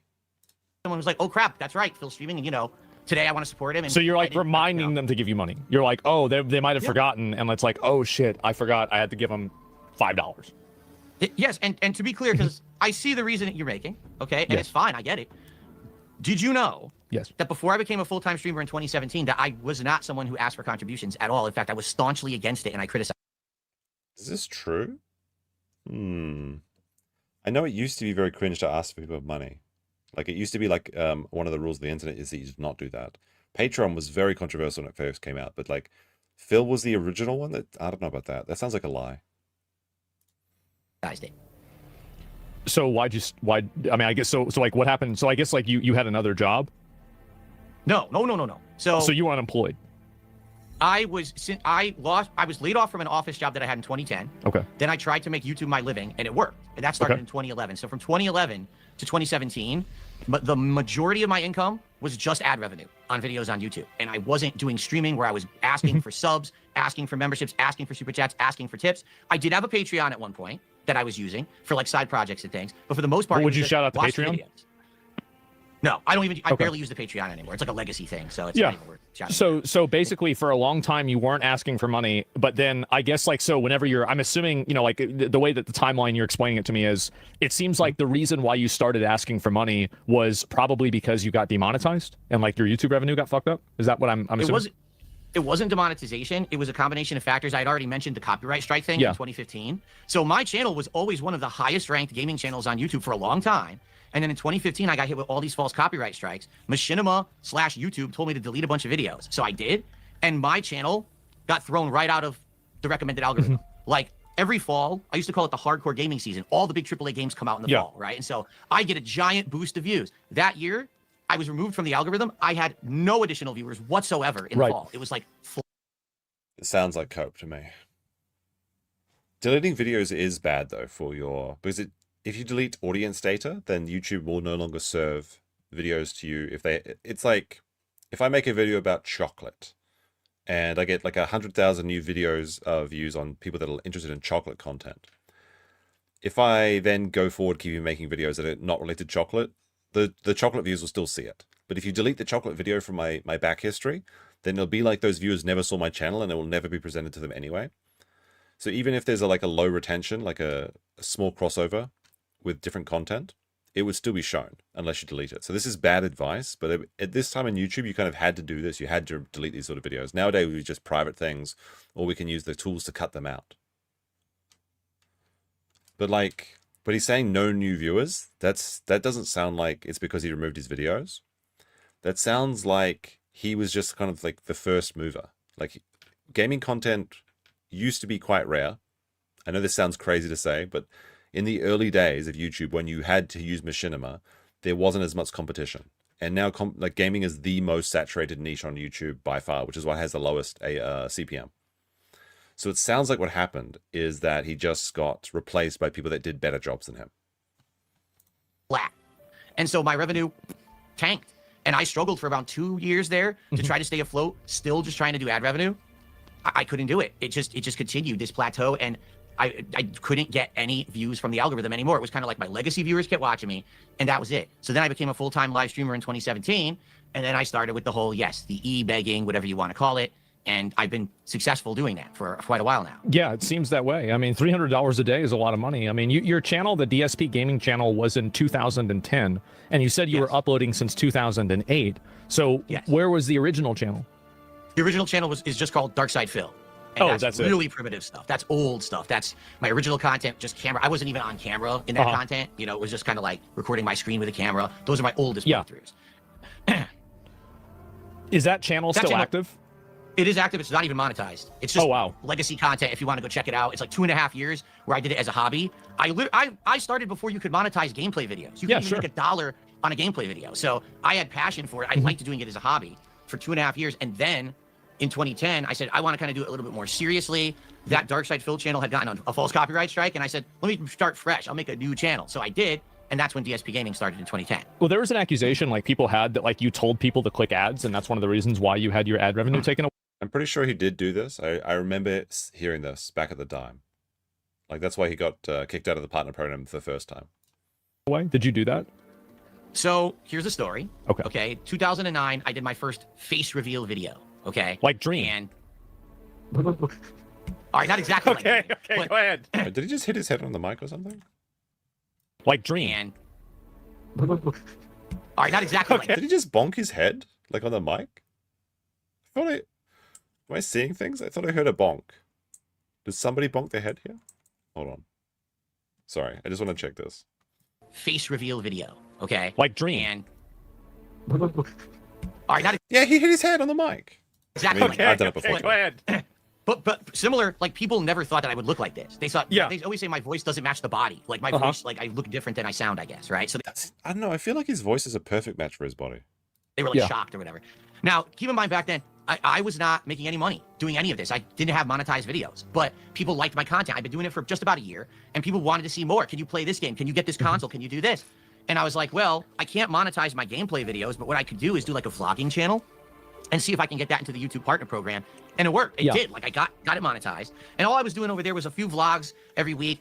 I think this is when I actually started the DSP Tries It series, where I started like taste testing food and stuff like that. You know, it was just like try anything, because I could monetize that channel, make a few extra bucks. Didn't make a lot of money, but hey, every buck counts when this is your hobby and you're just trying to buy games and finance, you know, your hobby.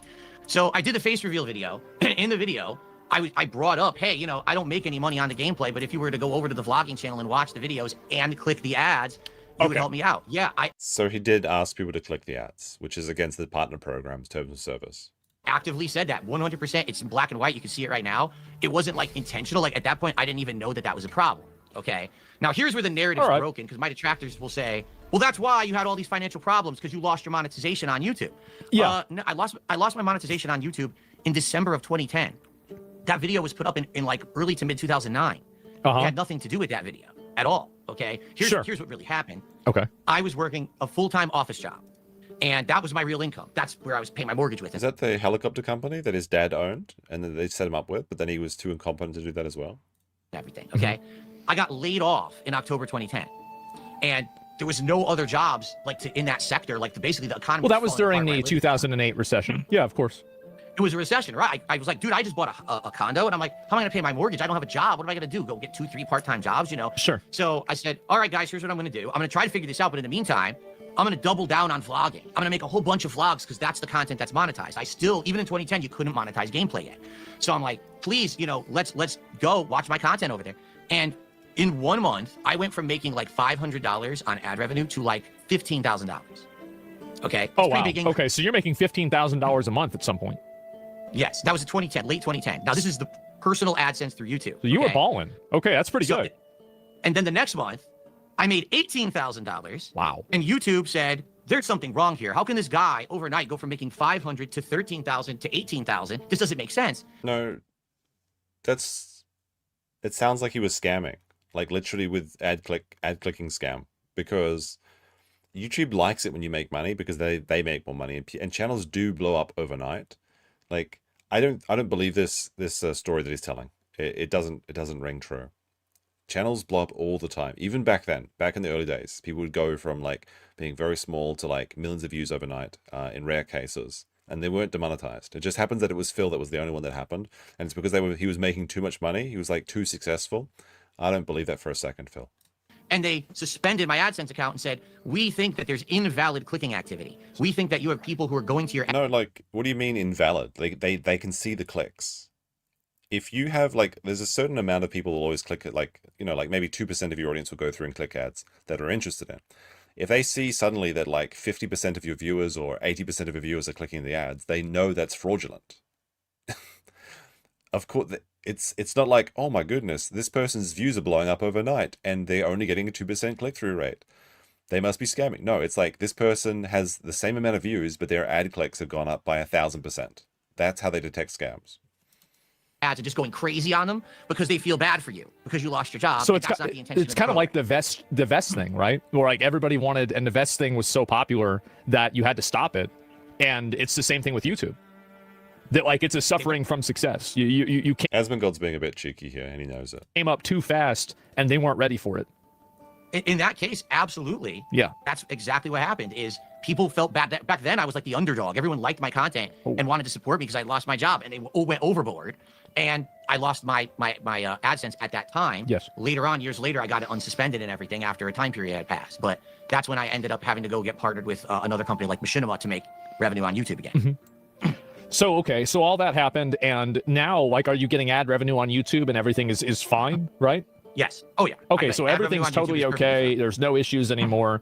And so well, if I understand this, so like, okay, so you were not asking for money because you were getting ad revenue, and now you're getting ad revenue still, and you still ask for money. Is it just because it's not as much as it used to be? Is that pretty much it? Like, would there ever be, like, theoretically, right? If you got $15,000 a month now, because, like, also, do you increase the amount of money that you try to get per year, like, based off of inflation? Because I saw a video of, like, you asking for $300, and this was like 2 years ago. It's gone up a lot since then, right? So like it should be like $315. No, I mean, I guess this is true, but I've never really thought about that. I think like YouTube careers are so short that nobody ever thinks about raising the goal because of inflation. People typically raise their goal when they have better numbers. You know, like the goal might be 500 members or something, but on a channel that has like 10,000 people watching live. I think that's kind of how I've never heard of a YouTuber setting their goal based on inflation. That's kind of funny.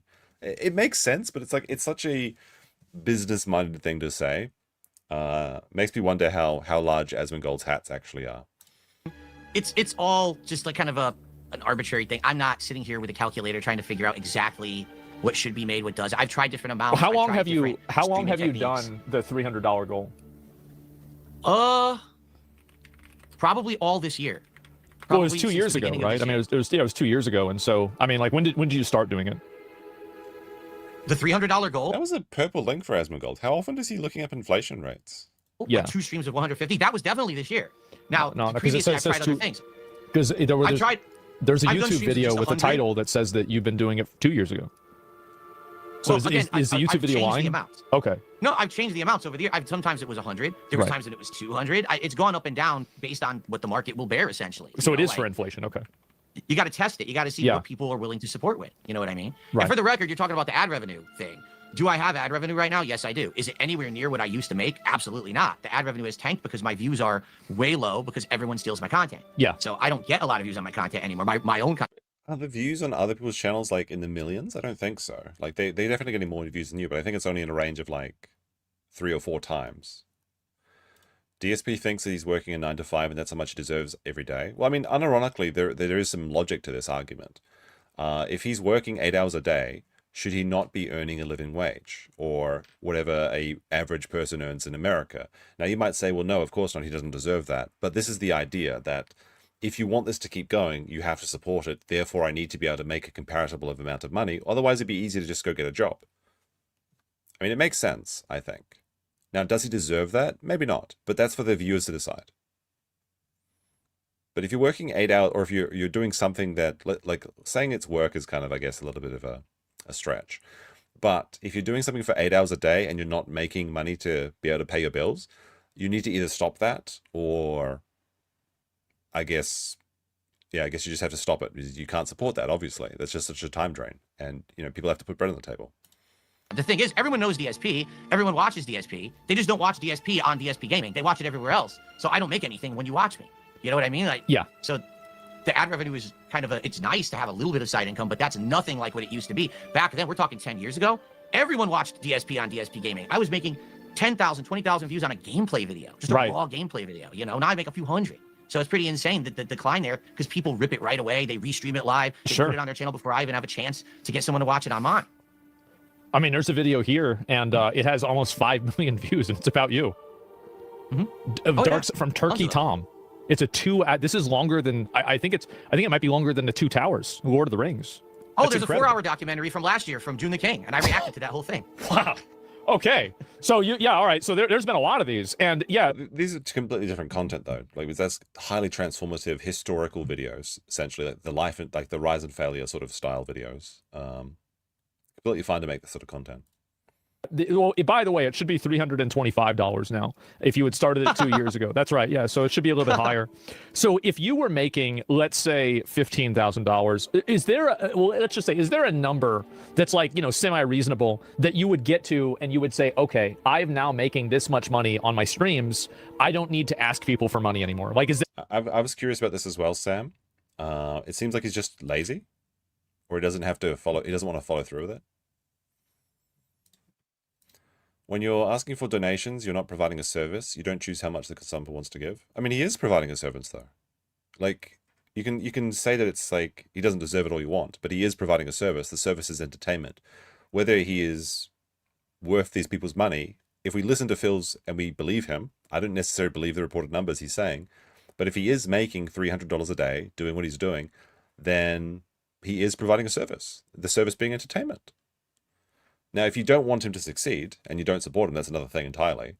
But why shouldn't he ask for something that allows him to live with a comfortable lifestyle if he is making people happy, even if he's just making people happy by people raging at him? That's essentially what he does. Is there ever going to be a universe where you stop asking for money? That's a good question, but okay, let's think of this reasonably, right?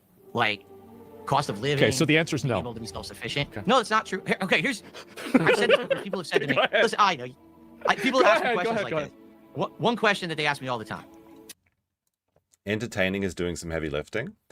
Entertaining doesn't necessarily mean that you're happy. It just means that you're entertained. You're not bored. Phill, right now, It's like when people say something is awesome. It can have a negative and a positive connotation. let's say you were to win the lotto. Now, let's say you didn't become like insanely wealthy, but let's say you won. Is a man playing the guitar in the streets asking for money a service end? For some people, yes. People go up to the people that are busking and they give them a couple dollars and say, oh, can you play, I don't know, Stairway to Heaven or whatever.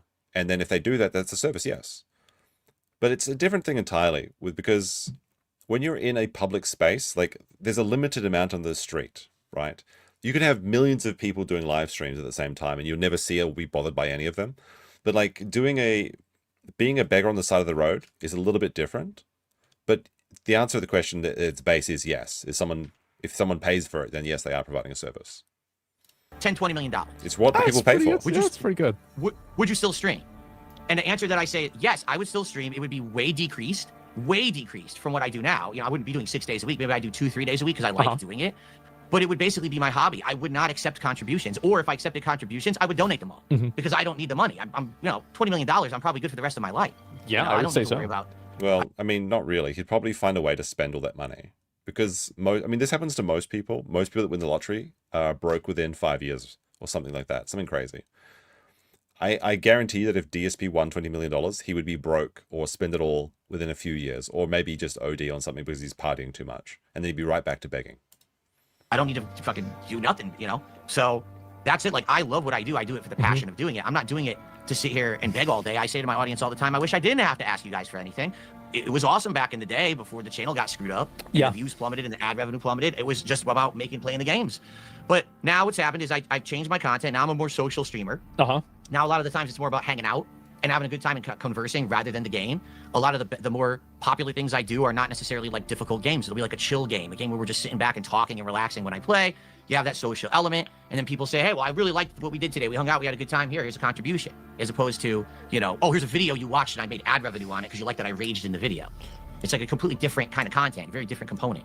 So yeah, you have people that like you and they're going to give you money. Okay, yeah, sure. I mean, I think that's the way streaming generally works. I mean, that makes a lot of sense. I mean, and you do exist inside of an ecosystem with other people that are similar to you. Who would you say like kind of has the same type of detractors that you have?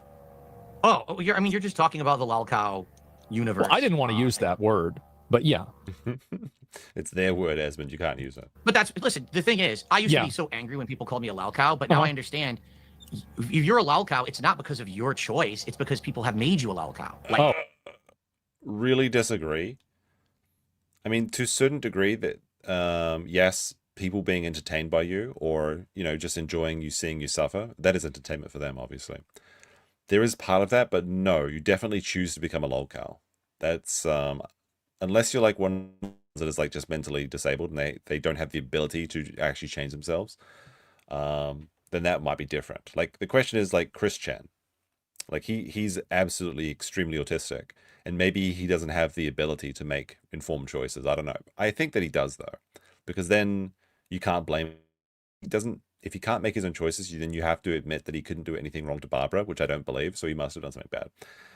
But in 99% of cases, yes, you're absolutely choosing to become a lolcow, because a lot of people just decide that either they're not wrong or that the lifestyle of being made fun of the internet is worth it than going in and doing a regular job.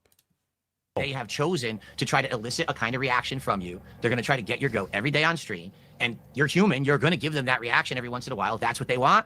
Now you're a lolcow. They got the laugh out of you, right? Right. So you can. Asmon was such a mark, was he though? Like how much did he make while he was doing this stream? Like I know he's at 300,000 views for this so far. If he gets 4 million views from this on YouTube, and he was doing this on Twitch live, like how many people were watching live? Asmongold probably made like $100,000 or something crazy from this stream alone. So it's like he was such a mark. No, he got one of the most reclusive people that people would love to come and watch about, to come onto his stream and talk to him. Asmon came out like this, like a bandit. Now, the thing is that Asmon doesn't really spend his money on anything, so it's kind of confusing what he does it for. I guess it's just love of the game. Asmon doesn't make any money from his YouTube. I don't believe that.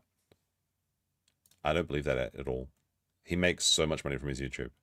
You could call me a lolcow. I don't care. Okay. Really, at this point, it's just no big fucking deal. I didn't know if it was You like a I get slur or something, but okay, yeah, no, it's fine. No. So In truth, unless dude, I'm not gonna get offended at anything. Yeah, you I say get unless it. You say I I'm get a murderer or something. yeah, you know? probably not. As far as I know. Okay, well, what do you think about? I'm gonna give you some names, and I'm curious to get your opinion on some of these guys. What do you think about Wings of Redemption? Like in general, or Yeah. is he similar to me? Like just Yeah, in general? like would you consider him kind of similar to you? In the situation that he's in with people who harass him every His day. editors make all the money from both his long and short videos. I assume they're getting a percentage cut, but there's no way he's giving them 100% of his revenue. That is ridiculous. Like, why would you? So they just won the lottery? They just won the Asmongold lottery, and they make millions of dollars a month for clipping his content? I simply just cannot believe that. If he had 40,000 live people watching this, I'm not sure, is that bigger or regular compared to his streams? He has big streams. 40,000 on Twitch, I couldn't tell you actually how much that is.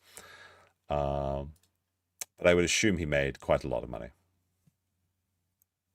Maybe he says that he lets his editors just take all the money from it, but I really don't think so. Maybe he's just super generous, I don't know. But that's like, it's not impossible, I suppose, but I don't believe it. Yeah. Restream his stuff, steal his stuff. Yes, that Okay. we are similar in that regard. Correct. Not the content we put out or the issues that people have with us. I think the issues they have with us are completely different. But the fact that they do the same, they try to elicit the response from him, they try to harass him, they try to mess with his income. Yeah, it's similar there. Okay. Well, what about Boogie? Boogie 2988. Yeah, I don't know. To be frank, I don't know much about him. Like I know the content he used to make, and I don't know what level of like harassment or detraction. Asmond said that he already explained he makes enough money from streaming, so his editors get all the profit from his clipping. I don't believe him. Maybe he said this, but I do not believe it. And if it is true, then how do I get the job of running his channel? Because if I could become Asmongold's main clipper editor right now, and he was giving me all the profit, I would drop everything I'm doing immediately and do that.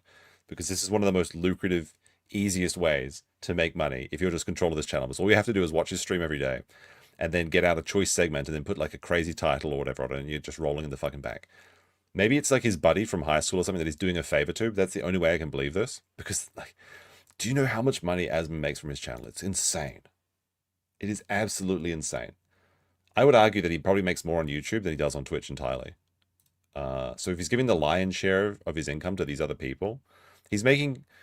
Look, he made like 6 million views a day. A big day was like 9 million views. On his sort of content, 6 million views? Oh, fuck, that's like... Let me think about this for a second. This is like $100,000 a day that he's just giving away. I can't believe that. He's had. I haven't really followed him that well to even really answer that question fairly. Yeah. Well, to my understanding, yes, he's a lolcow, and you know he's part of the whole lolcow live universe and all of that. They do their content. So what about Low Tier God? Yeah, he has a community very similar where they data mine his stuff to find things that he's said and done. The child support, memes, things, the child support joke and all of that. So you know about it even. Yeah, of course. Who in the lolcow universe deserves to be in the universe the least? The least? Yeah. Oh man. Like, who is the Sure, you'd have to say himself. most unfairly treated? Asmongold, to be honest with you, I don't follow this stuff. I don't like unlike a lot of these people who they get like into it because they try to like profit from it or ride with it. I try to just stay out of it. I always say like there's this big vortex around me. I'm kind of like the eye of the storm, but I don't pay attention to the storm. I'm just trying to do my own thing on stream every day. I want to stay out of the toxic shit. I don't want to try to benefit from the drama. Right. I don't even want to talk about that shit on my streams. I don't have drama streams and shit like that. So you don't have so you don't really start drama with other people. You don't really talk about other people. Like I've seen a couple of clips of you talking about me, but this is like over the last 3 years, right? So like it's not really that often. And like especially for somebody like me. Someone brings you up or someone will bring up an LTG, then I'll respond. But in general, I'm late. Can we start over? Yeah, sure. Why not? We cut out from the beginning anyway, so we may as well. I mean, it's only fair, right? We have a very important guest. Asmongold, how you doing, man? I'm doing great. How about I love there was like a really quick intro to this video. I've seen your videos on and off for the last 10 years, and now I'm talking to you. That's odd. Does anyone remember where we were? 55 minutes, right? I think it was 55:60. There we go. About there. Have you ever thought about doing that? Like starting like a lolcow podcast or like making more drama? Go back a little bit. someone brings you up or Yeah, of someone will course. bring up an LTG, then I'll respond. But in general, it's a very rare occurrence where I'll just bring up, oh yeah, this asshole today did this, haha, Yep. let's laugh at them. Almost never. I would almost never do that. And I don't react to content like that either. Very rarely. Okay, so that's kind of a good thing, I would say. Have you ever thought about doing that? Like starting like a lolcow podcast or like making more drama videos or anything like that? Or is it just not something that's interesting to you? I mean, they were going to do that, right? Like, they wanted to usurp Keemstar's hold over the lolcow world. Because he could have done it if he had any sort of ambition. It would have been very easy to cut out Keemstar in this situation. Well, first off, I mean, Keemstar wanted me to be part of the lolcow podcast. What do you think about before Keemstar? it started. I think Keemstar is a smart guy in that he knows how to make content that people will watch and support. Yeah. I don't necessarily agree with the content he makes, but that doesn't mean that I have to. Like, I can say, okay, that's not for me, but respect to the guy who actually was successful.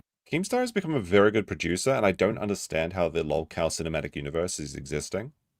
Like, I can understand Boogie and Wings, but all of these side shows that all have their own communities, I don't understand how that keeps it going. I guess there's just like Keemstar has figured out how to become the daytime television for like the massives of Americans or something.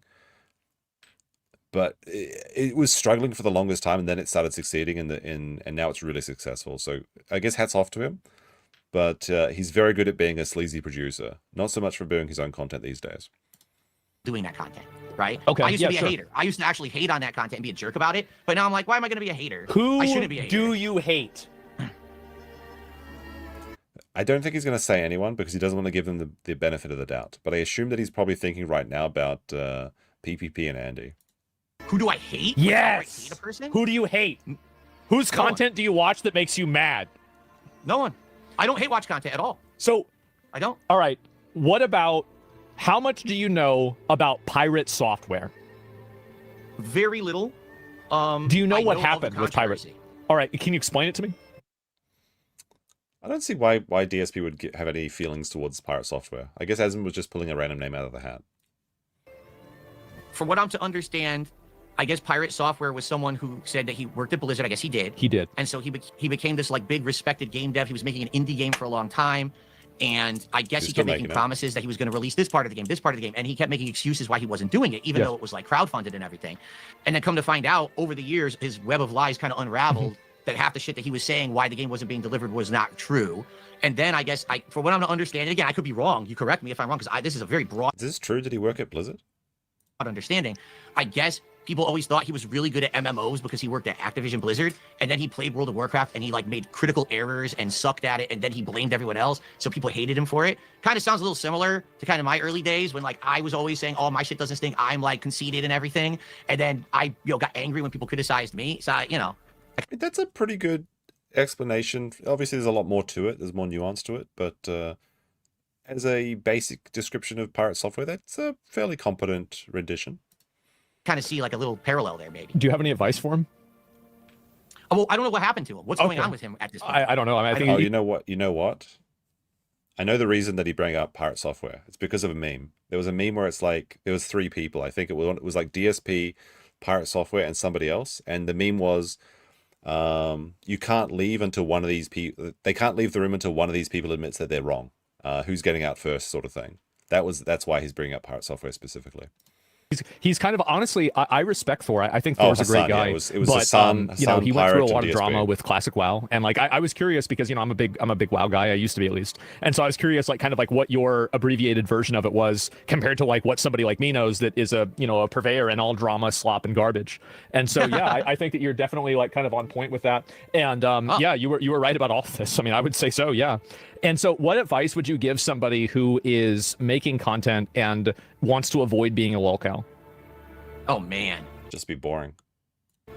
See, for me, I've been doing this for so long. Yeah. There was no track record of people who had done content like I was doing to follow. There was no blueprint. There was no history to follow. Right. So you didn't know what was right. Back in the day, I would say and do whatever Is he gonna make DSP watch the lockpicking video? That's very funny. the hell I wanted. Thinking I'm never going to get in trouble for this. Here we are 15 years later. People are trying to cancel me for something I said in 2010, acting like I said it yesterday. Yeah. It's ridiculous. So what I would say is today, if you're a content creator, you actually have examples that you can look at and you can analyze and you can see what's worked and what hasn't. You can look at someone like me, someone like Boogie, someone like Wings, someone like LTG, whoever you want to say is the Sure. cow of the day, Pirate Software. Whoever your favorite and one see is. what they, exactly, and see the mistakes they made and learn from them. Take these people's life experiences and try to do stuff better. Because for someone like me, I was considered an innovator back in the day. I didn't know what the hell I was doing. Yeah. And now, you know, here we are. I'm in the situation I'm in. I'm like, well, hindsight's 2020. Now I look back and say, man, I was an asshole back then. But there's nothing. The same quality that every lolcow has is the inability to admit that they're wrong. So just being able to understand criticism and maybe understand that you're not always right is the best way to avoid becoming a lolcow. But there's a lot of other things you can do, like avoid drugs, avoid heavy drinking, all sorts of easy things you can avoid. Don't masturbate on stream is a good starter as well. I could do about it now. I'm just living with that. Sure. Yeah, no, it makes sense. I mean, there's been a number of clips I've seen about the tiers. Have you seen the one with the tiers of the kingdom? I don't know much about low tier god. I don't know much about okay, it. let me think. Zelda. So that was the one. The meme. I'm trying to remember the meme because remember, there's always a meme about me. Wasn't the meme that I sucked at doing the puzzles with the building shit, and I just like it was like I was smashing my head against the wall trying to solve the puzzles while other people would solve it like super quick or something like that. I think that was the meme anyway. Yeah, that was about it. To be fair, when you're playing games on streams, sometimes you get confused, okay? Sometimes it's not as easy. Like playing games when you're not streaming is a lot easier. Okay, it's that a lot of people have this issue. Yeah. So yeah, for me, here's me. I'm ass backwards. If there's something that's simple, I can't do it. It's like I'm a dunce. I'll have a square peg and I'm trying to shove it into a round hole, right? But then you'll present me with the most complex puzzle or hard boss fight, and I'll beat it like second try. Unironically, can't you just put like square pegs through round holes all the time anyway? That's why manhole covers are circles, because you can't drop a circle manhole cover through a. You can't lose the manhole cover through a circle. I mean, it depends on the size. But like with a square manhole cover, you can always fit it in so it falls down and you lose it. But that's why they're round. It's because you can't drop it down, and there's no way that it falls through itself. It's weird. Like I'm just like opposite. Okay. In my Okay. head, So, how many tries did it take you to beat Moania in Elden Ring? It took me. It was just half a stream, and then another stream. I think it was 4 hours. Okay. All right. I mean, that Is Dark Souls actually hard? I don't think so. Like, how hard is Dark Souls compared to say Hollow Knight or Silk Song? that's probably on par, I would say. And I mean, I know you can cheese Dark Souls games like by playing the Wizard or something, right? But I'm gonna be honest. I feel like a lot of people overestimate how difficult those games are. Billy Oki with a 2 says, "Easy, just put the square hole into the round piece." Yes, that's what I was thinking of when I was talking about that. And Yeah. so you could. But Okay, go ahead. The final boss of Sekiro, Ishin. three tries, 15 minutes. Okay. All right. That's respectable. It is. All right. That's pretty good. It's just dumb. Why? I don't know. I destroyed him. So Everyone's like, what the hell did you sometimes just you're do? really good at games, sometimes you're not, and it's just like that's just I guess kind of like your way of thinking is different. So sometimes you'll immediately pick up on something, and other times you won't even be able to figure out the ball pressure plate thing. Is that pretty much accurate? Exactly Yes. right. I would say for sure. People like watching my streams because they completely get to see this weird take on shit that they're like, how does he get into these situations? But then how did he fucking do that so quick?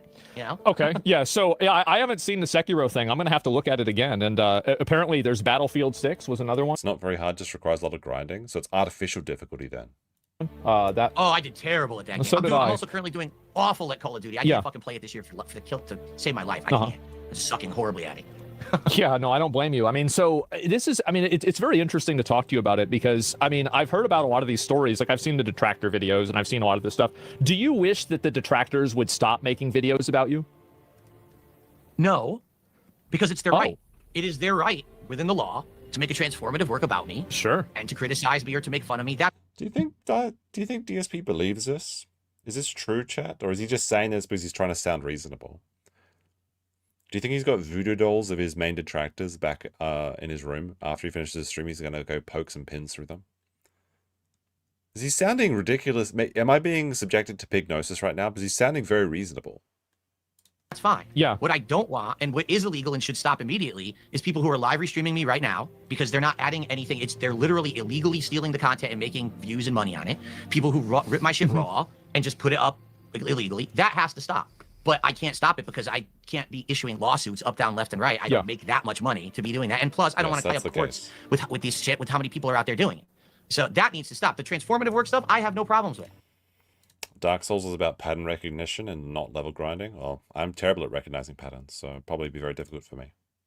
Go for it. So would you, if you could, would you claim their ad revenue for yourself? If there was a way to do it, but to my knowledge, and maybe you know different from me, you need to be with a partner network, and the partner network works with YouTube to do it. I'm not with a partner network. I'm on my own, AdSense account. Okay, so all right. Well, that makes sense. I mean, I'm curious. Like, obviously, I've asked you a lot. Do you have any questions you have for me? Sure, absolutely. Go ahead. And thank you. By the way, yeah. I just to be clear here, I'm not offended at anything you asked. I think that was great questioning, and I think that you were very fair and you were very respectful. I try to be. Yeah, of course. I try to do as much as I can. Go ahead. I know that once I go off this stream, you'll probably laugh about it and talk shit about me. Well, I mean, it depends on if I see the Tears of the Kingdom clip again. I mean, let's be honest. I don't care if you talk shit about me. I don't. But the thing is, I've had some bad situations with snaking where a couple years ago I was on a podcast. The way that they spun it was, so we're going to have you on this podcast. I mean, there was something much more recent than that. We're going to interrogate you. And then after that, we're going to have you on as a guest, and we're going to do all kinds of fun stuff. So yeah, initially it might be negative, but then after that, it's going to be positive. Okay. They completely reneged on it. After they did it, they basically snaked me, and they turned it into this 3-ring circus, like 3 weeks of content, making fun of me, milking my detractors. Yeah. Is he talking about the side-scroller podcast? Is that what I'm thinking? It was really fucked up. All right. So I appreciate that you have actually given me the chance to just come and talk to you in front of your audience. And I think that it was a fun conversation. I do. I enjoyed the questions you asked. I don't think that anything was unfair or inflammatory there. I try not to be, right? I mean, I think that's, I try to ask the questions that, I have and other people have, etc. Yeah, sure. What questions do you have for me? Yeah, go ahead. Yeah, so here's a question I got for you. Honest question, because you're huge, right? I don't even know, your viewership, because I don't watch you, to be honest. Yeah. But then again, don't take offense. I don't watch anyone, really. So I don't, it's not like I'm choosing to not watch you or anything like that. Sure. So on an average day, it seems like, man, your formula of content creation is way different from mine. Like, you just kind of sit down and you roll with it. Whatever your people are presenting you on a stream, you're just kind of like reacting to whatever the news of the day is or whatever, which is so different from what I do. So, for example, what an hell of an interview. I feel like there's more to this, more to come. I mean, there's still like another 40 minutes in this interview. But like a lot of people have done this in the past, is where they've kind of cozied up to Phill and been nice from the first time, then they invite him back. And that's when they really hit the hard-hitting stuff, once they've gained his trust a little bit. We'll have to see if that's the case with Asmon, but this may be part one. Maybe nobody can resist the snakening, who knows? Say on a random day you choose to watch a DSP hate clip from a detractor. There's a new one you want to watch. Yes. Right? When you watch that clip, do you actually 100% believe everything you're seeing? Or do you think that maybe this could be a spin or a taken out of context kind of a situation? Because I mean, my impression is that a lot of people just watch it for the lulz, right, for the laughs, but they don't realize that maybe what they're watching isn't necessarily the whole truth. So it depends on the clip. I mean, I think that, like, for example, with like putting the balls in the thing with the Tears of the Kingdom, I think that you actually fucked that up. I do. Am I right? I don't specifically remember when I was doing it the first time. Okay. But I think that was actually one of the puzzles I did have problems with. Okay, so you did. All right. So, yeah. I mean, there was that. And also, like, I mean, sometimes, like, you've gotten mad at Elden Ring. I think that the majority of those times were probably legitimate. Like, you were probably actually mad. Let me think. Besides that, I watched you play Donkey Kong, and you got hit by basically every spiky thing. I think you probably... Did you do that on... Did you? I bet... Like, you didn't do that on purpose, did you? I didn't do that on purpose. Okay. Now, of course, taken out of context, that's like one of the 2 times in the entire game you need to surf on that object. That's it. The game literally, it introduces this, and you never use it again. So it's like, here's the one time you need it. Learn it on the fly. Oh, shit. Okay, so, of course, they're going to have me fail, and that's what they put online, not the fact that, I never had to use it again in the game, so obviously I failed at it. So it was the game's fault. No, it's not necessarily the game's fault, but, I mean, my reaction's legitimate. I'm upset. Okay, so all right. And what about, I mean, Mario Kart was crazy, huh? I do not like this Mario Kart. Mario Kart, where he was like saying the fake lag or whatever, or the hidden frames or something. That was pretty entertaining. That was absolute just cope. I do not like this new Mario Kart, man. I don't. Okay. So Mario Kart was a little Mario bit Kart had okay. Go ahead. Yeah, Mario Kart, back in the day, there was a combination. It was about your skill of driving and knowing the tracks and items. This new Mario Kart, in my opinion, people... Not really. I mean, it's a party game. I mean, sure, there is some skill involved in playing it, but like, it's basically a game that's designed about couch co-op, and there's mechanics like the blue shell is specifically there so that you can have a comeback mechanic in like bad family members. So I don't know what he's talking about there. could disagree. Mario Kart World is about the items. Like, that's it. Like, there's entire strategies where all you do is bank items and then spam them at the end of a race, and you go from, like, last place to first. And I just don't like that about Mario Kart World. I wish that the game was more skillful, and if you drove well, you'd be rewarded for it. In general, that doesn't seem to be the case with that game, being someone who's played quite a lot of these over the years. But maybe I'm wrong. I'm no expert. I'm not an esports guy into freaking Mario Kart, but it made me rage. It made me go crazy. Mario Kart isn't an esport. Come on now.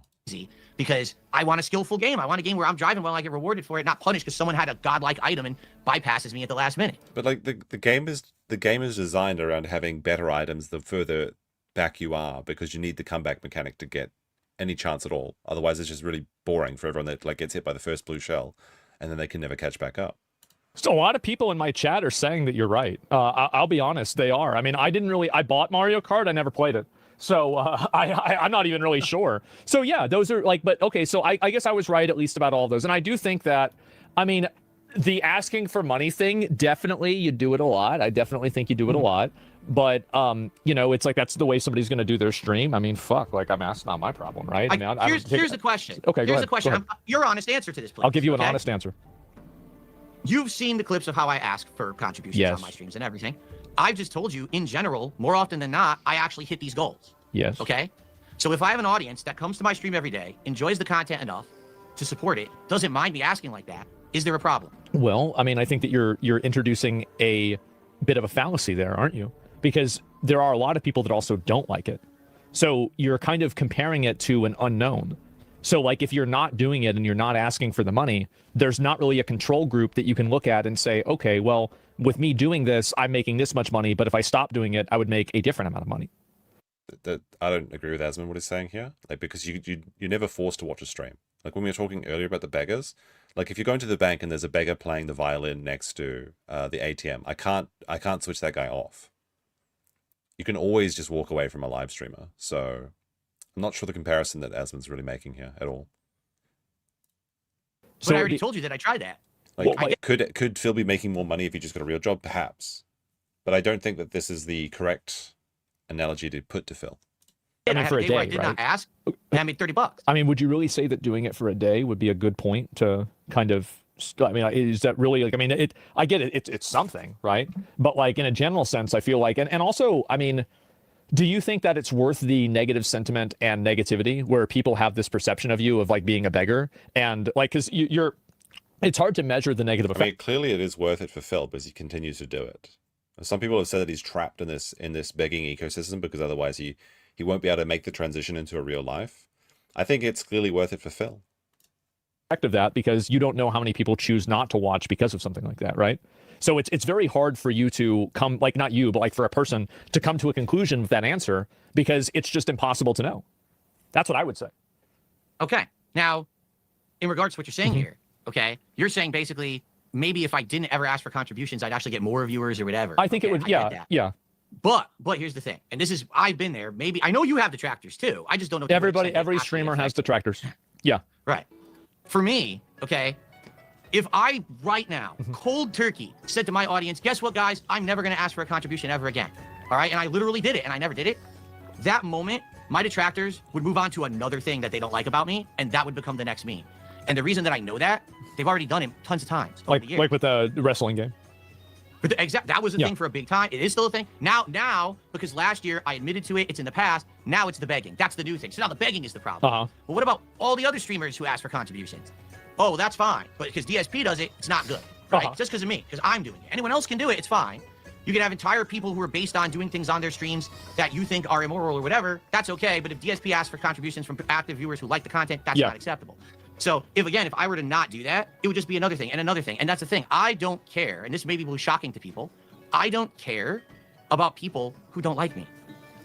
Understandable. I mean, I'm this. I disagree. He clearly does care about them. If you didn't care about them, you just wouldn't mention them. That's just simple as that, right?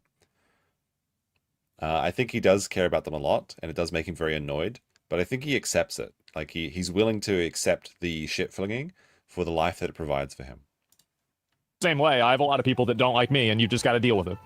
Yeah, no, I feel like in Asmongold's case, he just doesn't give a shit about anything, though, because he seems like an actual nihilist. I I'm not here to appease these people because these people are never going to come to my stream and support the content. They don't care. They're just there to either make fun of me or make a buck by making fun of me. So therefore, why do I give a shit what they say? I'm doing good. I'm hitting my goals. I'm doing well for myself. Why do I care that someone says that I beg too much? My audience doesn't. So why do I care? If my audience outright said to me right now, Phill, you're going overboard. This is ridiculous. And they have done that, to be fair. And did you dial it back? Yeah, course correct, right? You got to adjust on the fly. He has over 10,000 bans on Kick. I mean, this would just be evidence of him caring about what people think. And also going against his own economic interests. Because it almost is never worth banning somebody. There's a lot of better alternatives. Especially when you're having to ban, like if you have a true psycho that won't leave you alone, then sure, maybe ban them. But every watcher, even the hate watchers, makes you money. It gives you entertainment. Unless they're going to watch you on these other platforms, like with the, what was it? The Raw Phill. Like that seems to be like a refugee hub for all the people that have been banned by Phill. And those could have been just passive income in his own streams if he hadn't exiled them, essentially. To listen to that constructive criticism, and you have to adjust. You can't just keep doing the wrong thing, because if I was doing the wrong thing, I wouldn't be successful. But I am. I'm hitting my goals. I'm doing well. Like I said, this is one of the best years, probably the best year in 10 years that I've had. How am I doing something wrong? You know, I'm making do the only way that I can. You know, like we just talked about some other people. We talked about Boogie and Wings. Yeah. They found success by actually kind of stepping away from their individual content and doing a whole locale focused show. Yeah. They basically made a public spectacle of themselves. They embarrassed themselves to make money, and it worked. I feel like with DSP and sorry, not DSP, with Wings and Boogie, it's particularly pathetic because they couldn't figure out how to make money from themselves, but they figured out how to make Keemstar a lot of money. And I guess they just needed the managers, like they're incapable of managing themselves. And now it's working for them, so they're actually, like, now they're on the locale farm. Like literally being farmed by Keemstar, which is where the locales go to die on the old man show, whatever it is. But so I can kind of, I gotta give Phill the win on that one. Like I think he's done better than Boogie and Wings, because he hasn't been beholden to Keemstar. It is kind of based to Keemstar to get fucked. You know, Wings has actually outright said, dude, I made money like a doctor. Now I have money in the bank, so I don't have to worry so much about my normal stream. I don't ever want to do that. I want to just, good, exactly. Yeah. I had him on the show about a month ago, and I commended him. I said, sir, you need praise for that, because I couldn't do that. I'm the kind of guy, if I was put in that situation because I was offered to be on that show, I can't, like, it would drive me nuts. I would hate myself. I would hate the content I'm putting out. And I would feel like I'm a detriment to human existence because I put out crap. I put out slop. I put out this drama content that it just doesn't add anything. Well, how do you feel about my content? I don't know. I legit, be honest with you, don't watch your content. So I don't know to what extent it is. I've heard that when you react to stuff, you laugh at it more than, like, you're not, when you watch a detractor video of mine, you're not being like, wow, Phill is a piece of garbage and a piece of shit and fuck that guy. You don't do that. You just kind of laugh at me and say, he sucks at the game, whatever, and you move on to the next. Yeah. I don't think there's a problem with that. I don't, as long as it's not coming across with the wrong impression. And sadly, when you say things like, what is this? Wait, in Phil's case is OIC. What is that? And Ryan, I don't know what OIC is. And the other whales, it's not so different. You're sweeping. How am I sweeping? What? People just throw this word around. What do you mean by this? Explain yourself. Well, Phil's banned from Twitch. Well, no, I'm not. So you never have been banned from Twitch? No, I've had those, like, little quick suspensions. Okay, so you've been suspended from Twitch, but you've never been permanently banned. Why is any of this important? Because people want to listen to it. Is what it is. Close the account. So, like, theoretically, you could open your account right now and stream on Twitch if you chose to. That's right. Okay. And you just don't do that because you just don't think it's lucrative or for whatever other reason, because you can't make any money because you got kicked out of the partner program. Not even that, because I could reapply and probably get back in. Yeah. But number one, once you've been treated like that, why go back to that situation? I'm good on YouTube. I'm doing good on Kick. Why would I go to a situation where at a moment... Okay, only iced coffee. A Phill Dent. Okay, I have no idea who this is. The only reason he makes money. So, okay, so is only iced coffee giving him a bunch of money? Is that what you mean by that? Okay, so in Phil's case, is the donator and Ryan the only other whales, so it's not that different. You're sweeping. I don't understand what you're trying to say, I'm afraid. Maybe it's too high IQ for me. Like, he's making money from detractors, yes. But, I mean, the detractors must be getting some sort of interest or some sort of entertainment from it, otherwise they wouldn't be giving him money, surely. Like, you can make money being the bad guy, you know? A lot of people find that role entertaining, whether they love to hate him. I don't know. The whale controls what Phill does. They don't like something, they withhold. If he begs, he does something they want, they whale him. Okay. So what do you mean by this then? Like, he's just stuck in the dent zone? Maybe. Maybe he could make more money if he could escape from the dent zone, but he'll never make it off the farm. The welfare cliff is too great for him to escape, who knows? But I mean, he seems to be succeeding at the moment. Maybe they could take the support away from him all the time, but I feel like the dents need Phill as much as he needs them. It's like truly a symbiotic relationship. Moment's notice, someone's going to say I did something I didn't do and then shut me down again, right? Sure. But in addition, I do have a philosophical problem with Twitch. I do. Oh. Like, I've seen over the years. What do you think about how Twitch? This website? Yeah. Oh, sure. When I started streaming on Twitch, Twitch was for gamers. Twitch was supposed to be a place where this is the place if you're a gamer to be. It's a gaming culture. He's going to call out the slots on Just Chatting. Please tell me he is. Game playthroughs and all of that. And then during the time that I was there, which was around 5 years, I saw this place go to this sharp decline of make money no matter what. Doesn't matter what kind of content it is. Doesn't matter if it's degenerate, slutty content. You know, the people who are doing sexualized acts on stream and they're on the main page of Twitch. If the detractors go away tomorrow, then so does he. I probably agree with that. What do you mean by that, though? A kid could see that. Yeah. And that's what's being pushed on the main page of Twitch. And I see this, I see unfair treatment of streamers on Twitch, where one streamer says and does one thing and is treated incredibly harshly by their team, and another person literally says and does the same thing or worse, slap on the wrist or absolutely no repercussions whatsoever. There was a chick that literally got railed on Twitch. Like, her boyfriend bent her over and went to Pound Town, and she got a 7-day ban. Yeah. I don't stand for that at all. That actually gets me so much. I would never stand to make content on a platform like that that's going to not be fair. Okay, I'm sorry. I can't. I feel like I was mistreated. He doesn't make money from the detractors. He gets notoriety from them, but that's the same thing. Like, if you get notoriety from something, that in turn becomes money eventually, because he's getting attention from them. 21, they are coming down on me saying that I'm a hateful person, hateful content. What content? Tell me what I did to spurn this reaction. We don't have to legally. Well, then I don't have to use your business. Fucking based, honestly. Like, I'm gonna be real. Have you seen some of the recent Twitch controversies? Indeed, I have. Yes, I do still follow some of those. Yes. Did he shock the dog or not? It appears he did. I don't know if he did, but it appears he did. True. All right, that settles it. Let me think if there's any more of them that have happened recently. Like, I think that Twitch, so you don't like how Twitch has turned into kind of like a kind of social, because, like, I mean, to be honest, If you get notoriety, you get money. Dumbest thing that I've ever said. This is true, though. This is literally, the essence of this is there's no such thing as bad publicity.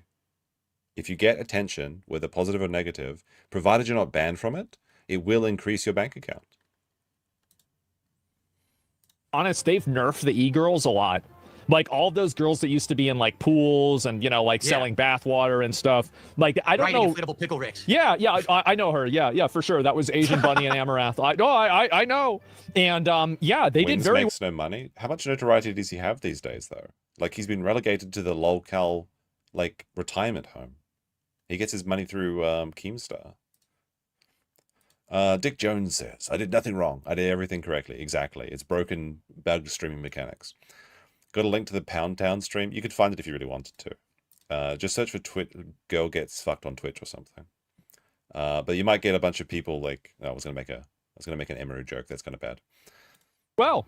And so, yeah, but now they've been massively nerfed, and you hardly see any of those people doing any well at all. I don't really hardly see them at all. And so Twitch, I think that they kind of got rid of that with a lot of the cases, but you kind of have an ideological problem against Twitch, basically, right? Absolutely. Like, again, why are there streamers on Twitch that say and do things that you would, that's cancelable? That's actually really bad what they're saying. They're calling action against a group of people or whatever. Yeah. And then someone else says something way tamer. Oh, suspension. How is that fair? I just don't understand. I've been wondering that for a long time. Yeah. They have a select group of people that they like, and they have a select group of people they don't like. I'm aware of that. It's that simple. Yes. Yeah, the LA crew. Yeah, I mean, I think it's pretty bad. I mean, do you see a world where you would ever go back to Twitch? Like, would they have to apologize to you? Like, what do you think it would take? There is a way that I would go back to Twitch. If Dan Clancy stepped down and there was new management, then I would go back to Twitch. Wow. That's about it. So you want that guy gone?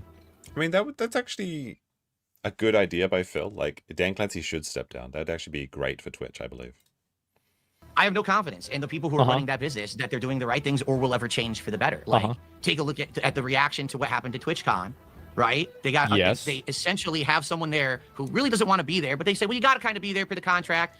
Where's the security? Where is the attention to care for these people who you're making be there because they're your talent? Yep. And then Is Asmongold just like mousing over Emiru while he was saying about security? A bit of a subtle reference there. what actually have they done in response to what happened at TwitchCon? Well, they There was lied a about it. Apology. Yeah. Exactly. First they lied. Yeah. You're right. This is kind of funny because I just noticed that like, so Asmongold is live on his channel with 40,000. Hassan has got 29,000. So whatever Hassan is talking about is not as interesting as DSP coping. Right. They lied and said it didn't happen like that or whatever. Then they doubled up. Oh, no. Then there's an apology. Now, didn't this just happen a day or two ago? We did a $100,000 donation. Yes. Okay, great. But what did you do to solve the problem? Who cares what money you gave? Did you actually change your culture, change the security? I don't care what money you threw because you have big dollars. Fix the fucking problems. Then maybe people will be happy. Why do you avoid the problems? People call them out for this shit all the time and they don't actually address the problems. So I'm not going to go back. Twitch, here's really what irks me, okay? Not sure Jan's firing would suddenly the Matrix better. He's too tainted at this point. And it would make things a lot better because he's specifically cozied up to a lot of the people that are I would argue, bad influences on Twitch, specifically the LA crew. And if he was no longer the head of Twitch, maybe the next guy would be as well. But it might actually see some more level-headed moderation for when people like Hassan, who gets away with murder because he's Dan Clancy's a fanboys of his, and also that because he can supply Dan Clancy with young women for him to hit on. Yeah, go ahead. On Twitch, I'm a gamer. I want to stream at good quality. Twitch kept coming to my streams telling me my bitrate's too high. I said, I'm streaming 720p and it's choppy. Oh, your bitrate's too high. What the fuck? Oh, because you got taken out of the partner program, so you had the shitty bitrate. Well, this was actually before then. This was before there was like bitrates based on that. It was just, in general, everyone had the same criteria. So then you would go over to a bigger streamer. They're streaming 1080p, high-ass bitrate. No one complains about them, but they come in and they yell at me. Yeah. Now, recently, I believe, you can probably confirm this, is it true that Twitch finally started increasing their bitrate criteria so you could stream at better quality? I think that they have it to be like, they guarantee an 8K bitrate, but beyond that, it's like you can stream at a higher quality, but they don't guarantee that it will actually like kind of go through. I mean, Really? It's only 8K? That seems really small. Like when I try and stream The Isle, we try and do 10K minimum. That's on YouTube. And for a YouTube channel that doesn't make really any money whatsoever, the gaming channel, that's very nice of YouTube to allow us to do that. I never had any idea. You know, probably better than I do. Like YouTube bitrate is way better, right? I mean, you can stream at like 15K bitrate, 12K bitrate, and at that point you're hitting diminishing returns anyway. So like that's more than enough. So the reason I bring this up, Twitch is supposed to be a site that was around gaming community. Sure. They were the worst fucking bitrate for the longest time. So if you streamed games on there, they looked like ass. So it was contradictory to what their whole philosophy supposedly was. If I go to YouTube, Wait a sec. What is this meme? Sorry. So you have a Pakistani man saying "Hail Hitler," and then you have an Indian man saying "My mother died in Auschwitz." I guess this is about Twitter, because they're both pretending to be like, well, one of them's pretending to be Jewish and one of them's pretending to be German, or I guess just American or something. That's kind of funny. I think he tried to get off the screen really quickly. it was contradictory to what their whole philosophy supposedly was. If I go to YouTube, I can do twice the quality for my audience. Why am I staying on Twitch? It's ass backwards the way they think, and they dodge every. Wait, what is a gender-free TV that Asmongold is subscribed to? Issue. They push the issue to the side. We're so sorry that happened. Here's a donation. Did you fix the issue? Yeah. Here's a donation. Fuck you, man. I'm not going back there. So you're just not going to put up with that bullshit. You don't want to deal with that anymore. You're beyond that. That's another point in your life. I don't need to be walking on eggshells every moment I'm streaming that some idiot mass reported me for something I didn't do, and now they're going to suspend me or kick me out. No, that's what I'm saying. I agree. Yeah, I mean, I remember I streamed Final Fantasy 16, and my bitrate was so bad you could barely even see what was happening. And it was insane. Yeah, like it was like you were playing it on like a Nokia phone or something like that. So yeah, it was just dog shit. I mean, I get it. I totally understand it. Do you mind if I take a second? I gotta use the bathroom. Go for it. Okay, all right. One second. Right back. All right. If Phill had any sense of decency, he would pretend to rub one out right now, even as just a joke. Is he gone? All right, so now I'm going to tell you all what I really think about Asmongold behind his back. He is... I'm just kidding. I'm not going to do it. But for real, I just want everyone watching, thank you for watching. I mean, apparently there's great viewership. I don't know. My stream has great viewership. I'm sure Asmon's has pretty good viewership. And the fact that you guys were actually talking to him about getting me on. So humble. I'm sure this Asmongold fellow has pretty decent viewership. I'm sure. in the last week was really nice of everyone to actually try to give me a chance to talk. I hope you guys are enjoying the conversation. Again, whether you like me or hate me, it's all good. Really, it is. It's all good. Just This would also be a good alternative. Like if he pretends to rob one out, or he could just really do one if he really wants to go crazy, right? Or if he was just at a begging, that'd be very funny. Bitrate depends. Yeah, I know that. I'm just saying that the YouTube allows us to do that. The IL is optimized like shit, though. I just want to do my own thing. I just want to be left alone. I don't want to be in this lolcow circle bullshit that they pull me into every day. And I hope that you'll check out my channel if you're interested. If you're not, it's all good. Hope you guys are liking it. My stream, of course, says that it's going good, but I don't. What was the raw Phill chat saying at this time? Were they like saying that he's hiding his power level and he's just doing this to try and endear himself to Asmon's viewers, and this is the fake Phill or something, or he's put on a mask of pignosis? Is that what we're saying? I'm kind of curious now. Know in general what everyone actually thinks. I can only see what my stream chat says. They're having a good time, it seems. So there's 41,000 people watching on Asmongold stream right now. Just slightly more viewership than I usually. Yeah, is that it? Only 41,000. Wow, dude, bro, like you're falling off. Slightly bigger than me. Just yeah, a little, yeah. Okay. I mean, the thing is, Twitch has been dying too. Like the viewership and popularity of the platform has gone down massively. So yeah, I'm not sure. Maybe you're right. Maybe you are right to jump ship, and you're on another platform now, and you're doing relatively well. So you're financially stable. Everything's. Oh, go ahead. No, go ahead. You were talking about Twitch earlier, that you think that it's very profitable to be on Twitch. Correct? Of course. But why do you say that? Because when I was on Twitch, I'm not exaggerating now, I made less for each sub I got.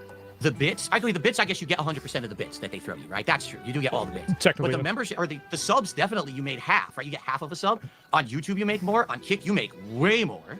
I don't know why you're saying that it's so much more lucrative to stream on Twitch, because I never experienced that. From my experience, maybe it's changed, but... Hasn't Asmongold been saying that Kick has been more profitable for him recently? Although they may be artificially inflating his revenue to help him endear more people to the platform. I didn't experience that. That's another reason why I don't see why I would go back. I don't see the big financial boom that I would get. Well, I mean, for me, back in the day, like with the amount of money, like on my main channel, like we were, I mean, I can just say it, right? I was making on Twitch like few $100,000 a month, right? And so yeah, it was a lot of money.